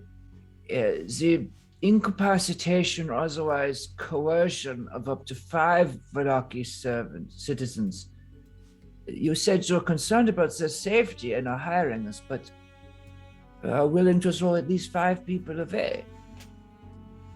Not if there's darkness. If there's darkness, it's not thrown away. It's just rooting out evil. Gotta keep our city safe. Gotta keep it shining. What if I don't want to be shown deference, honor, or reverence? Is that negotiable? This is the contract. And, if you, and again, I am so sorry that sometimes talks have to take kind of a negative term, and I hate negativity, but, sometimes, people don't understand how things work, and so you gotta show them the way. And, Isaac here will show you the way to the retreat. Forgive me. You intend to not only threaten the sister of a current burgomaster, also within your lands, which could align you against the devil. That city, right underneath the devil himself. Let me tell you, little Missy probably has quite a bit of darkness inside her, growing up under the shadow of the devil himself. And myself. You would incarcerate me on suspicions of darkness within me. Well, you should make better choices. Should make Irina better gets choices up about and who walks you out. associate with. Irina gets up and walks out. Isaac's going to follow. And just kind of firmly grab your shoulder. Isaac, she just needs some air. I'm not going anywhere. You can come stand with me. Isaac will look at you and then look back to Irina, and just his hand is still firmly on your shoulder. Isaac, you have my word. I won't leave. She'll just stay right outside the door. Oh, I'm sorry, young man. I know you guys have developed a friendship, but Isaac works for me. Well, of course, but I'm giving him my word and you at the same time. As you can understand, conversations, how they're going now, you don't necessarily need all of us to talk at once. I feel we're talking over each other already, so... But herein lies that darkness I keep coming back to. This is taking such a negative turn, and I did not intend it to. You see, if you are aligned with the devil, the last thing I need is one of you heading outside to send off one of your little messengers, your little bats that I see flying around the sky, and I will not have that. You're to stay here, and if you want to go for a walk, then of course Isaac can escort you to the retreat. Colin, perhaps Isaac is standing firmly with his hand on your shoulder, Irina. We have not fully grasped the gravity of the situation. It's a retreat. We don't understand it. And haven't now see, been here's a there. smart man. It's a wonderful Perhaps place. if we could have a guided tour, so the fear might be put in us. We might be more coming to our senses upon coming out. Yeah. Yeah, I mean, Sense. I'm more than willing to tour the retreat as well. I just two quick things I need to clear up. First of all, I am in no way aligned or plan to align myself with Lady Wachter, I can assure you. And neither with the devil, as we have sent him away ourselves by our own hands and protected certain things by doing so. So... You sent away the devil. yes, I can actually say that with absolute certainty. You sent away the devil. Now, Yes. see, I worry so much about the darkness that has infected you. If you are believing such lies yourself, that the devil was in fact here in our city, because I can tell you he was not. Figured you would say that. Yes. So maybe we should get on with this guided tour, yeah? I mean, if Isaac is willing to take us, I guess that's where we're going. And then we can come back, negotiate a contract with all this new fear of such in our hearts. Yeah, you'll be much more... what is the term? I'll think of it later. All right, a tour. I can have Isaac take you there. Isaac! You can let her go. I had a tour, Isaac. I believe we did send for some friends to help you get them there. Let's make sure they get there to have this tour. And he will look around at the rest of you. Despite the bit of a negative turn from just some miscommunication, it's bound to happen, you know. I do believe it's been a very exciting time having you here. I've just been looking forward to it for so long, I tell you. Exciting time. It has been I illuminated. believe you guys have the potential to be pretty good folk here. I mean, if everyone is sticking with this current plan, I'm definitely gonna follow Isaac and go from there. Okay. Isaac will lead you out. Now you take care now. I'll see you after your little retreat tour there. See you back here for signing the contract. Wouldn't want you to miss the carnival, you know. Looking forward to it, thanks. All will be well. DM. Mm-hmm. I haven't really said much, but I've been trying to keep track of Isaac and how he's responding to the Burgomaster's commands and whatnot. Could I tell, just with my intuition or whatever, that Isaac is under some sort of thrall, a spell, maybe? Like direct magical control? You want to or roll is an it- Arcana? Yeah, I can roll Arcana.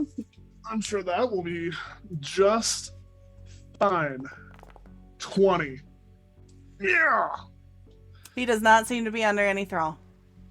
Ooh, okay.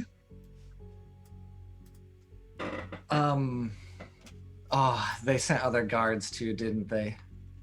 Yes, and as Isaac leads you outside, down the stairs and outside the front doors, you will see the red guards that you have seen before outside waiting for you.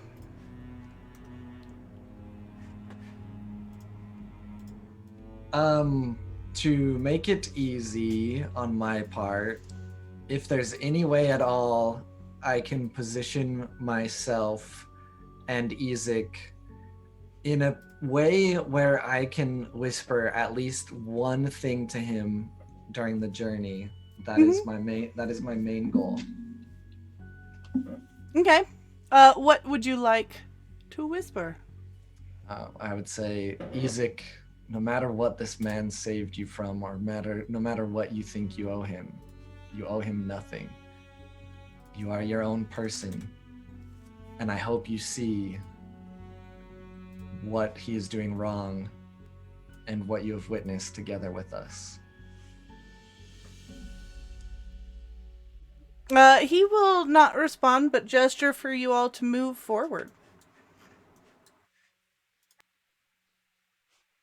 And he can lead you down the streets to where eventually you will reach the outside of the building that you guys passed by earlier. And let me show you what you see.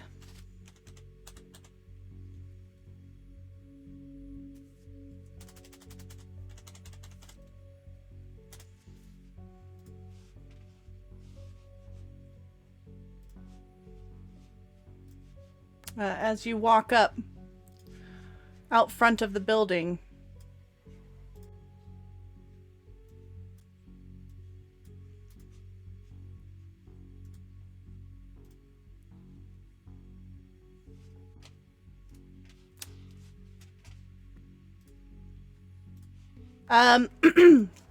okay, not far behind the Burgomaster's mansion stands a fortress-like complex that brims with authority.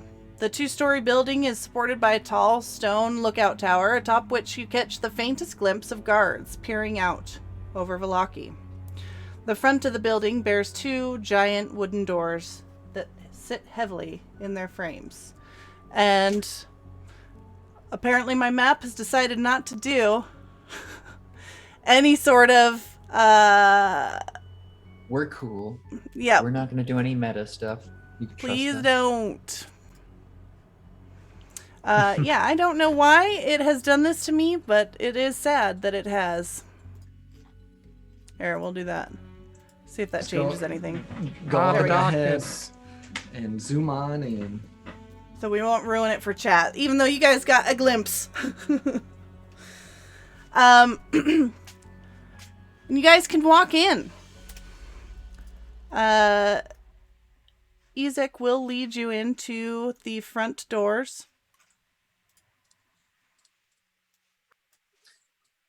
We're still completely surrounded by guards, yeah?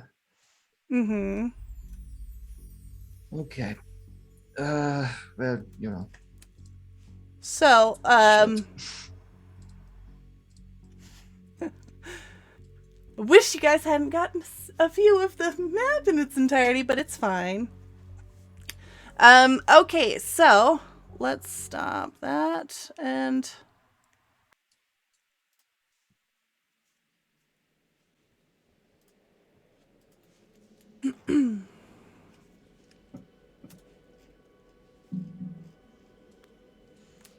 all right. So, you walk in to what appears to be a large two-story courtroom of pitched roof and rafters. Several wooden benches are separated from the front of the room by a 2-foot-high wooden divider fence. A large, ornate chair sits on a raised dais at the end of the room, like a throne. And as everyone walks in, Ezek will turn and nod at several of the guards in the room and nod a little bit lower, almost verging on a bow towards the figure sitting at the main seat up on the dais, and gesture for you all to take a seat. And then he will turn to you, Colin, and glance behind you out the doors, and then just take a hand on your shoulder and beckon you to follow him. You know I'm gonna do it. I gotta follow my boy. So he is going to take you outside. Shit. And walk you to the street, the doors closing behind you. And he will just put his hands on your shoulders and say, like, just kind of point at your chest and point to the place, trying to indicate that he does not want you there. Isaac, I can't let them be in there alone. I don't think you understand. He will look back and then just, again, touch you on the chest. Oh, motherfucker. Is he, like, not gonna let me at all? Like, is he gonna use his looming body to impose? He does seem to very much not want you in there. He does also seem to not care about your companions. Oh, And again, he will, like, just look straight into your eyes, and you will hear that sound again in your mind.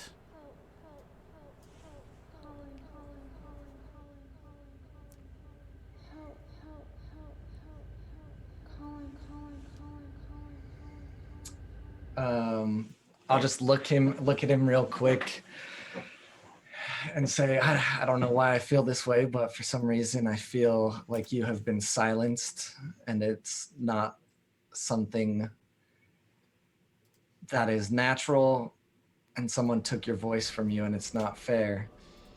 But I don't think you understand that if I die, I get what I'm looking for sooner. And so he's just gonna walk past Isaac into the center. Okay, Isaac's gonna look almost a little panicked, like he's very unsure of, like, what to do now. He doesn't seem to understand what you're doing either. He absolutely does not understand where you're coming from. Yeah, as I'm walking, I'll just look back at him and be like, you take a stand here with us, or not at all. And I continue to walk.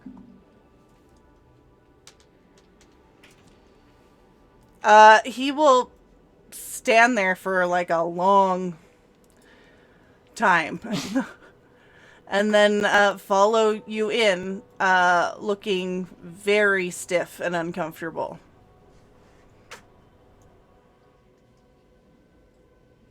Inside, you will see that court seems to be in session for one of the commoners, and it goes very much like you would expect it to.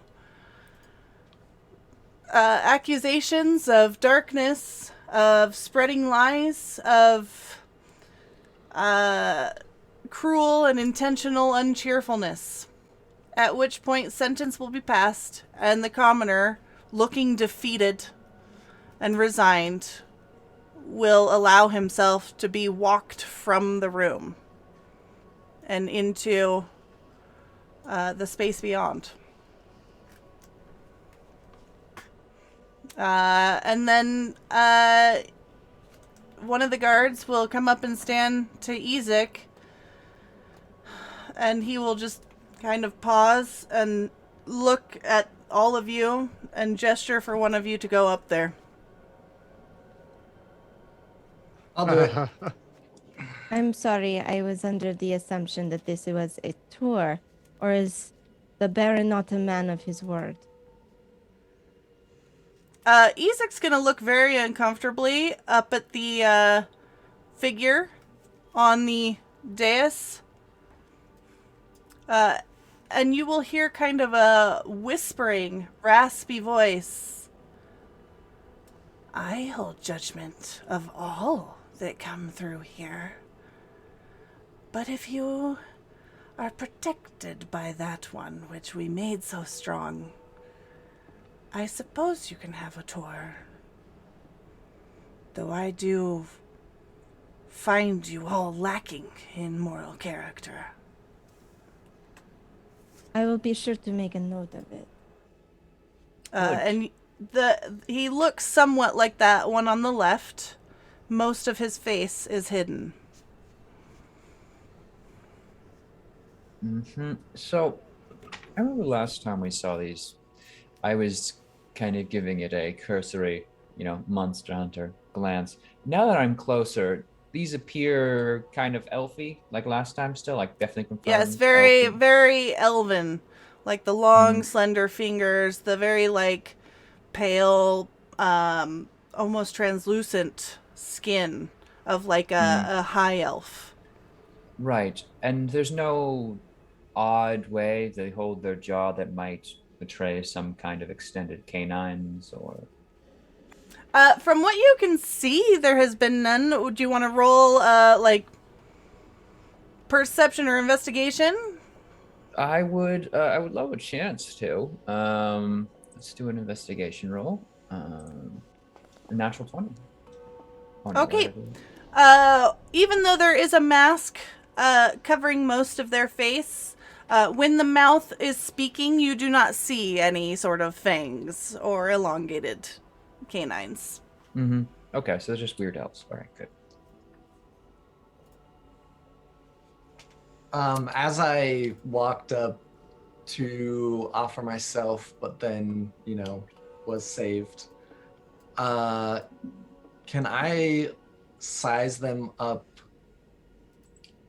in a magical nature? Like, basically, if I wanted to start a fight with this person, do I think they would blast me away with any type You of want to magics? roll an Arcana check? I do. Thank you. 27. Okay, so the reformer definitely gives off like you, Colin, with your experience, your skills, and with that role, you would guess that this is an elven mage, or at least something similar, someone of magical power, for sure. Of course. While I'm doing this, I'm just kind of walking around, and since they allowed us the tour, I'm just going to sit in the front row, basically, and just watch things and how they happen until whatever. GM, while Colin was outside doing his bit, and like we kind of were sitting in here watching this happen, Irina would have pulled out her angelic feather that we picked up in Death House and would have kind of been like looking like she was fidgeting with it, but would have laid it on the bench next to me, trying to like get, let's see. It's looking for undead, right? Yeah, within 30 feet of me. If there's multiple undead in different locations, the feather will spin. And here's the thing, like, I feel like I recognize I positioned myself on this bench, but it would be an attempt for these guys up front. Like, she figures the guards are fine, but Yeah. that's what we're trying to sort. It does not move. Okay. It does not seem to be sensing any sort of undead. Okay. Let's see. And one of these guards is going to step forward and look at Ezek, and Ezek will again gesture to one of you to go forward, looking increasingly tense. So we are cleared for the tour, so... Is that the way to the tour? You may have a tour. The raspy kind of whisper from the creature on the dais. However, the first step in your rebirth is accepting you've no one to blame but yourself, after all. So you may have a tour, but I must insist that you accept you will not leave this place unchanged, for you have been found wanting. And he will bang his gavel down, at which point Ezek is going to go fully tense as the guards move forward and gesture for you to follow them into the next room. Well, this will certainly be an adventure then. Yep. anything they ask to do, I'm definitely jumping to do it, especially because it is teetering Ezek. So. Okay. Ezek, if you guys are going to follow these guards, Ezek is going to go with you. Colin, you have just ruined his day. Listen, it might ruin his day today, but I believe it could save his life. Okay. This guard will come forward and direct you to follow him through this door over here.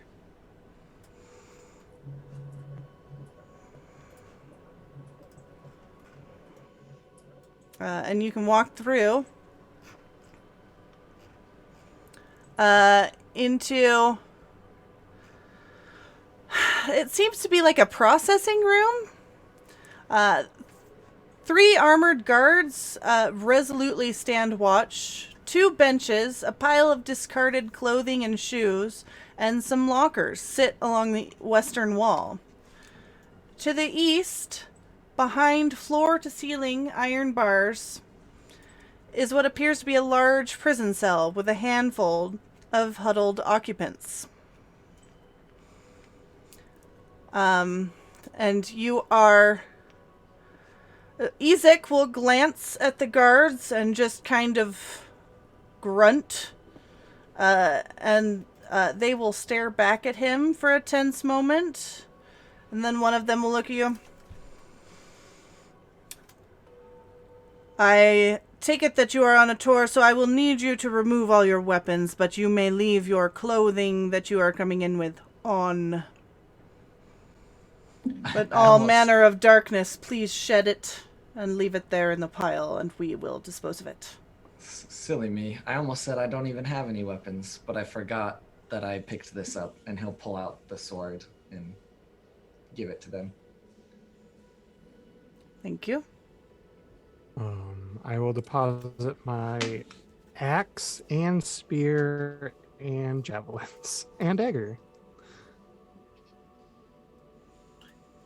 They have, the weapons must have darkness about them, yeah?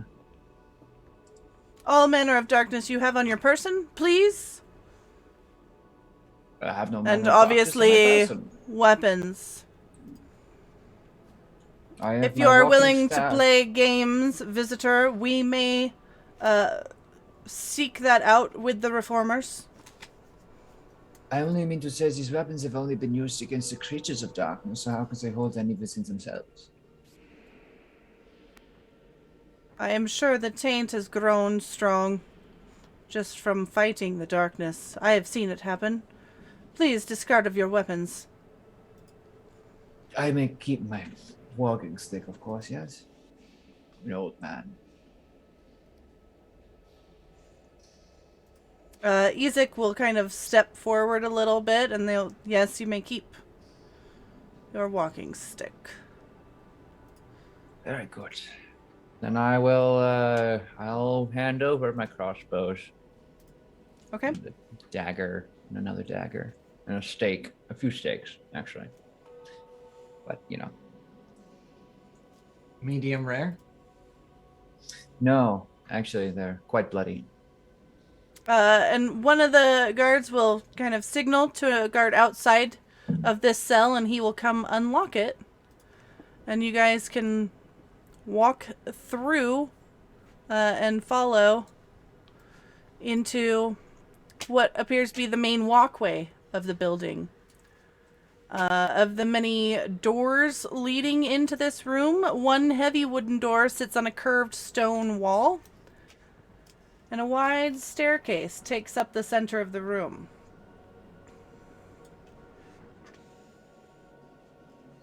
And Ezek will come over and just kind of stand by this door, very tense and like looking like he wants to hurry, but realizing that you are being very stubborn. And you can stand next to this door and see into it that it is a mess hall, and it smells of burnt food and starch. While a makeshift kitchen makes up the far corner of the room, tables and benches take up the rest of the space. And there are a few guards in there eating quietly.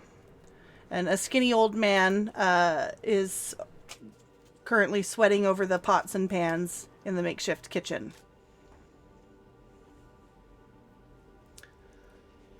And Isaac will wait for you all to get your glance in there and then just kind of look at one of the guards and nod and continue on to what appears to be guard barracks.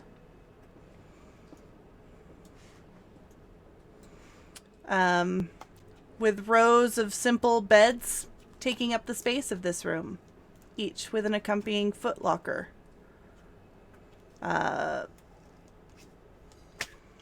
It's pretty basic, and he's gonna just look around at all of you with kind of a look of mildly held panic. Is it just Isaac showing us around? So there are guards in every room, and it seems to be sort of a pass-off situation, like a pass the baton, where each time he walks into a room, the guard steps out from the previous room and like signals to the new guard in that room, and they watch you all, and it's kind of a pass-off without having to leave their stations. They seem very disciplined. Oh.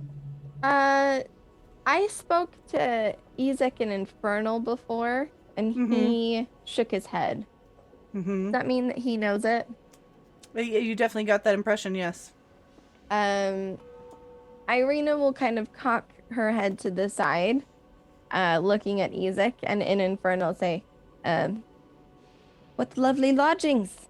I imagine that the townsfolk are not permitted to have such finery.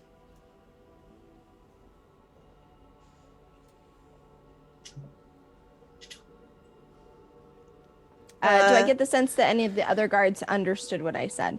No, none in this area, no. Okay. And he will walk you towards what seems to be like a training room, an armory.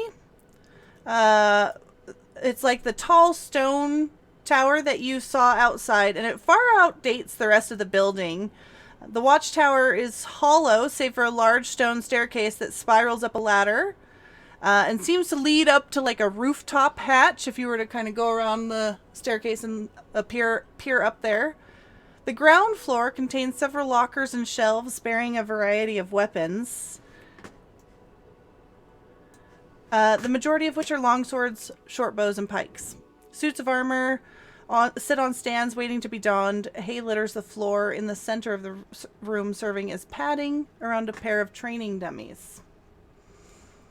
And if you were to look out the like little arrow slits in this, you would see that there's mostly just a fenced, gated yard outside with guards on some sort of patrol, and a large wrought iron fence. And Isaac will look at you, and then the guards will nod, and two of them are going to accompany you upstairs. Again, snide under her breath in Infernal. Yes. Wouldn't want to be caught unawares by children and housewives who spread rumors. And he's just gonna kind of like stiffen at this. And just like look around, but the guards in here did not seem to hear what you said, or at least understand it. Yeah, I'm trying to like proc this guy, like a little bit, like she's, all right, Isaac, like we're here. This is clearly wrong. I can tell that this bothers you. Like, tell us what to do. Help us out, you know?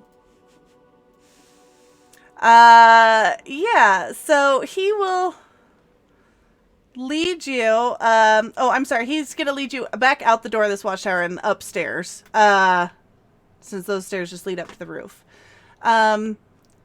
where the two guards are going to join you. And let's see here.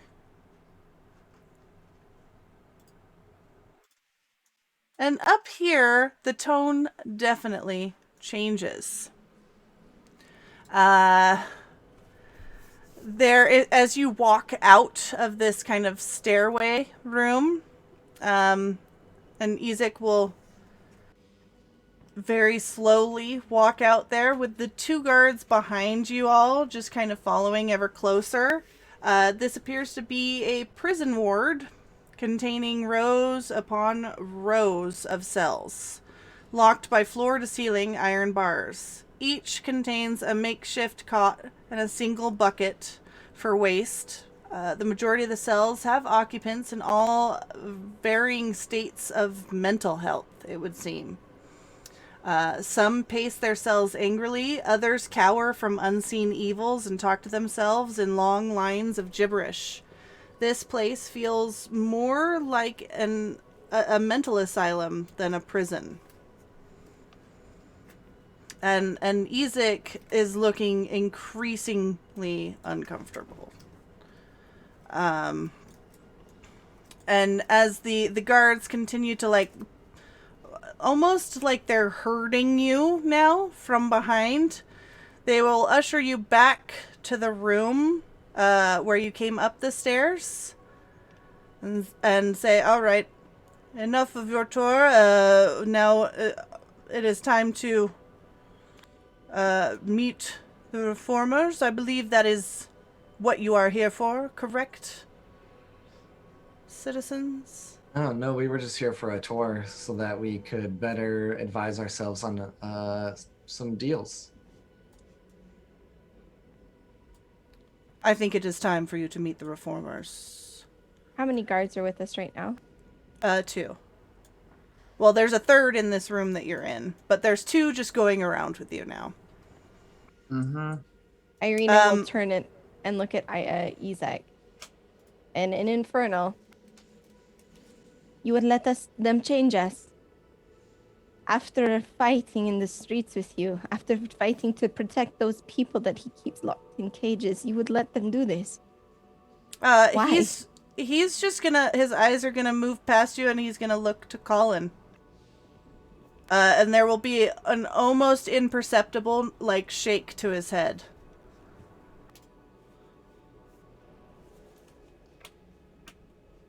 Tell me, guards, do you find your work to be noble?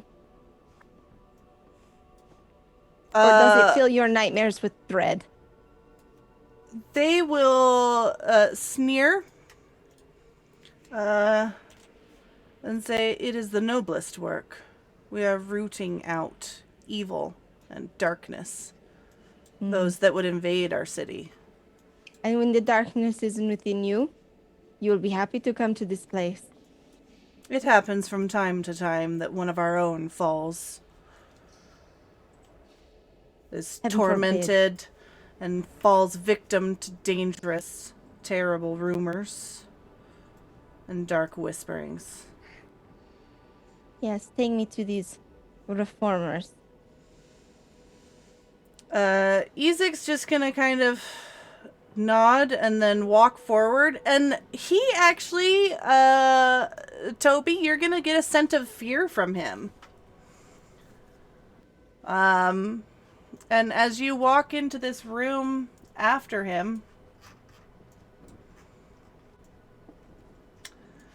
darkness clings to the corners of this room like a curse.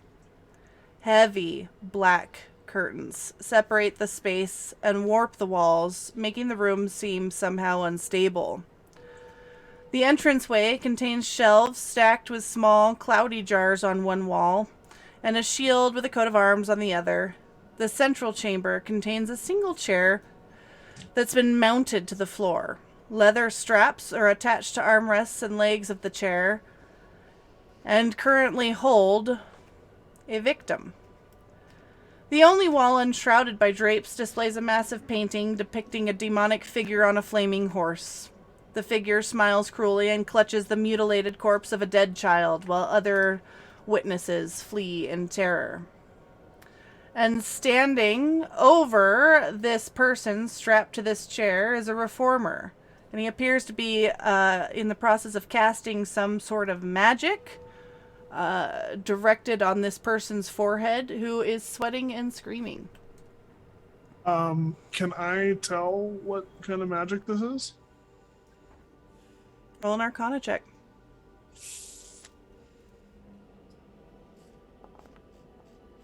So, But have joined him in on that, since I also wanted to figure out what the fuck was going on.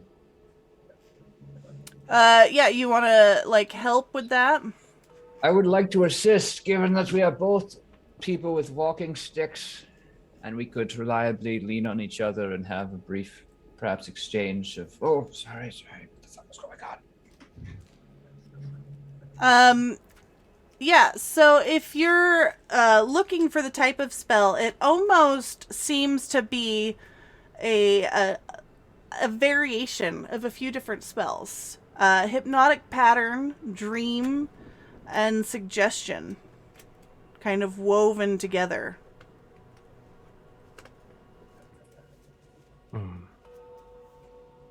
Toby's gonna look distressed. And the reformer will sit up and cease his magic, at which point the person in the chair will just start to silently cry, and look up at Ezek.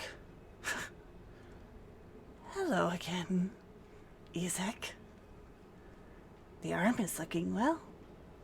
I am not ready for these yet. I do not know why you bring them here. And this one appears to be female. Is this a wall here? It's like a Deeper? thick curtain that Ezek is currently like holding back so that you may see in. Okay. I'm just gonna position so I can actually see a bit more. Quickly checking out the scene. Right now, we have Ezek in here with us and the reformer. Are there any other guards in here? The two guards are that were with you are just like outside the door, kind of keeping you penned in. Yeah, does this door lock from this side? It does.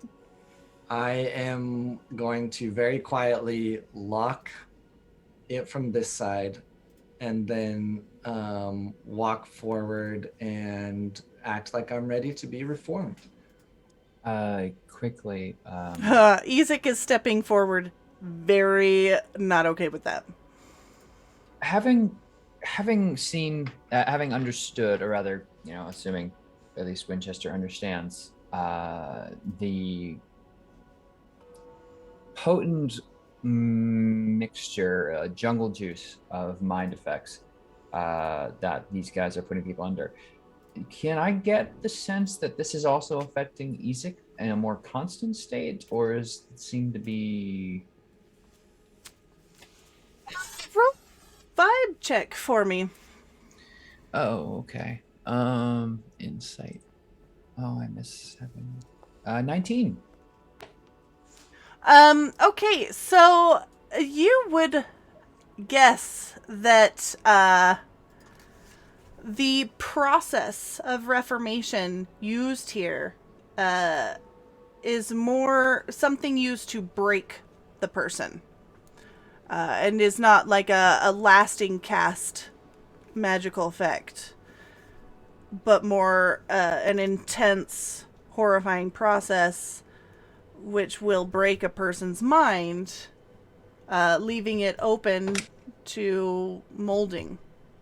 Got you. Okay, so torture to hypnosis. Gotcha. I was just curious. You would assume that, like, Ezek got a special treatment, considering his arm. Mm-hmm. And Okay, Ezek so is just going with you, Colin. He's, like, keeping step with you. It's not a temporary thing. It is a constant, forever effect. It's the clay has been set. Like, it's a trauma, effectually. Yeah. Yeah. Gotcha. Yeah. Gotcha. I mean, if our purpose is to be reformed, and that's what we're here for. I'm gonna keep walking forward, but mainly I want to see what's behind the reformer if I have any chance, just checking every part of the room, sizing everything up. Yeah, it's all like dark drapery, hung in a way that almost lends like an unstable nature to the room, like to make you look like you're kind of in a pitched void when all the drapes are closed. But if you were to like part back the curtain, you could see just implements and various magical dusts and components and things of that nature.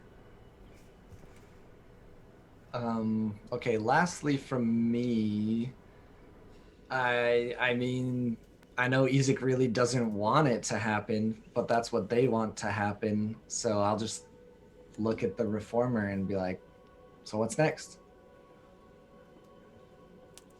Are you volunteering I mean, for I the was told process? I was told we have no choice. Are you telling me I have a choice? No. It's not really volunteering now, is it?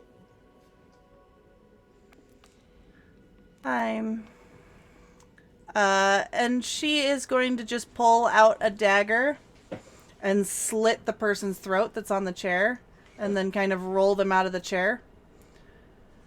That one was a difficult process anyways. I don't think the change was going to be permanent.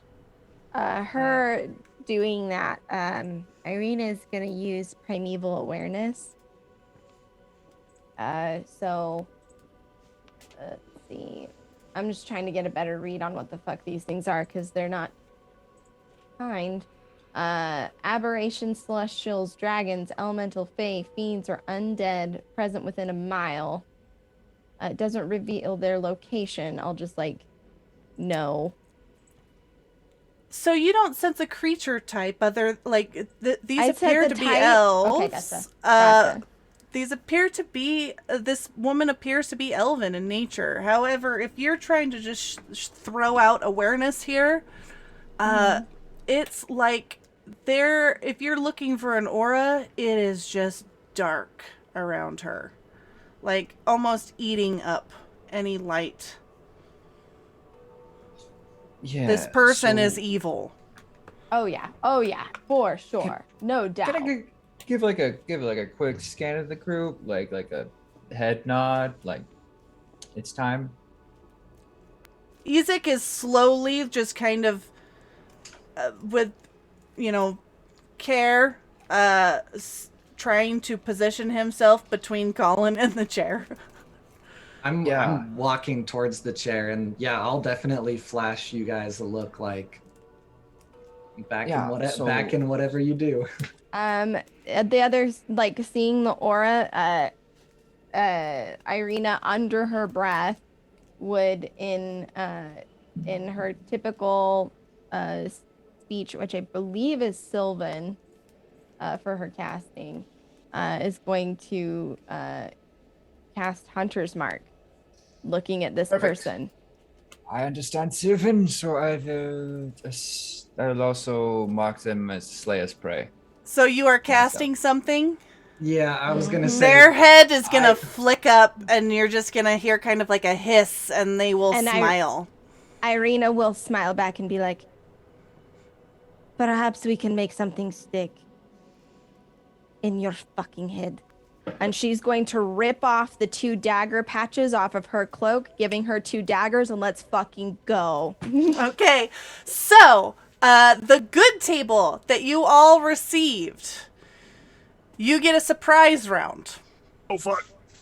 Fantastic. However, we're going to end the session here. Saw that coming. Yep. So... Man, I wanted to be reformed. I could have pulled a whole... pull the literal sword I have in my cane out of your ass. You know Castlevania, when they try to turn him with the crown? That's what would have happened. I would have just been like, fuck you. Okay. Would it? Or would you have been there getting mind wiped? Now I have Shatter Spell now. So, Anyways, next time we're just basically gonna hit pause. Next time when we come back, you guys have you're essentially initiated combat, so you will all get a surprise round thanks to that good table. Thank you very much. However, you will be starting the session off with combat in this place. Everyone's going to find me. So go ahead and plan up for the next 2 weeks, and that will conclude session 16 of Curse of Strahd Dark Echoes. Thank you all for joining us. Tune in for more every other Saturday morning at 7 a.m. Pacific. Our next session will be a Saturday, August 28th, where we will resolve this next time on and handle this to be continued. I am Luke Locke, and I have been your Dungeon Master this morning. Players, would you like to go around and sign off? Hi, I'm Osiris Franco. I play Irina Kolyana, the Human Ranger. If you like my face and the words I say sometimes, you can find me on Twitch and Twitter at Osiris Franco. I'm in a variety of TTRPG content, both here on TBK Roleplay and over at Nat20. As for what I have coming up specifically, let me pull up my calendar really quick because I was unprepared. You can find me on Monday in the finale of Atrium of Aquarius, an Altered Carbon campaign, which has been buckwild from start to finish. And I highly recommend you come and see where these characters go, because we're all divvying up for the big finale. It's gonna be crazy. And you can also find me in Harper's on Wednesday. I will be over at Nat20 in Morningstar and Company, normally on Sundays, but we're switching to Wednesday for scheduling concerns. And then next week, you can find me again in Curse of Strahd next Saturday in the morning, and then the season or series finale of The Bard's Refrain, which I GM. We're wrapping it up, and it's I'm nervous, but I think it should be good. And other than that, that's all I got going on. I'm kicking over to Cole. Oh, hello everyone. I am Korabi. I played Colin the Antiquarian. I do things and stuff online. You can find me anywhere by just my name. As for TPK, I only have Dark Echoes and the Bard's Refrain this month, hopefully. Oh, and I am playing in the Harpers at the very, very end of the month, the very last day, if I remember correctly. So, yeah, that's about it from me. We have a lot of new stuff coming up. We have some new campaigns, some new miniseries, and we have stacked the deck of October with a lot of spooky stuff. So, lots to look forward to, but onward onto Ty. Hi everyone, I'm Tyrant. You can find me on Twitch and Twitter at Dr. Tyrant. I played Winchester, and I'm excited to kill this person thing monster no matter what. Find me this coming up Monday for the 9th and final episode of Atrium of Aquarius. It's gonna be wild, y'all. Be there or be square. And then I don't have anything. I'm not going to be anything until August 25th. Wednesday, August 25th is the tentative date for the next episode of Against the Tides over on Nat20. It's a great campaign. Come check it out. It's a lot of good hijinks and antics. And then come back here on August 28th for the next part of Dark Echoes. Tony. Hey, played Toby. He super does not want to be here after seeing that. He wants to jet. I don't have anything coming up until the next Dark Echoes. Just come watch us apparently deal with this Move it to Turk. Hey everybody, I am Turk or Turk Accented on Twitch and Twitter. I was playing Dr. Rudolf von Richten, as you heard myself introduced several times today.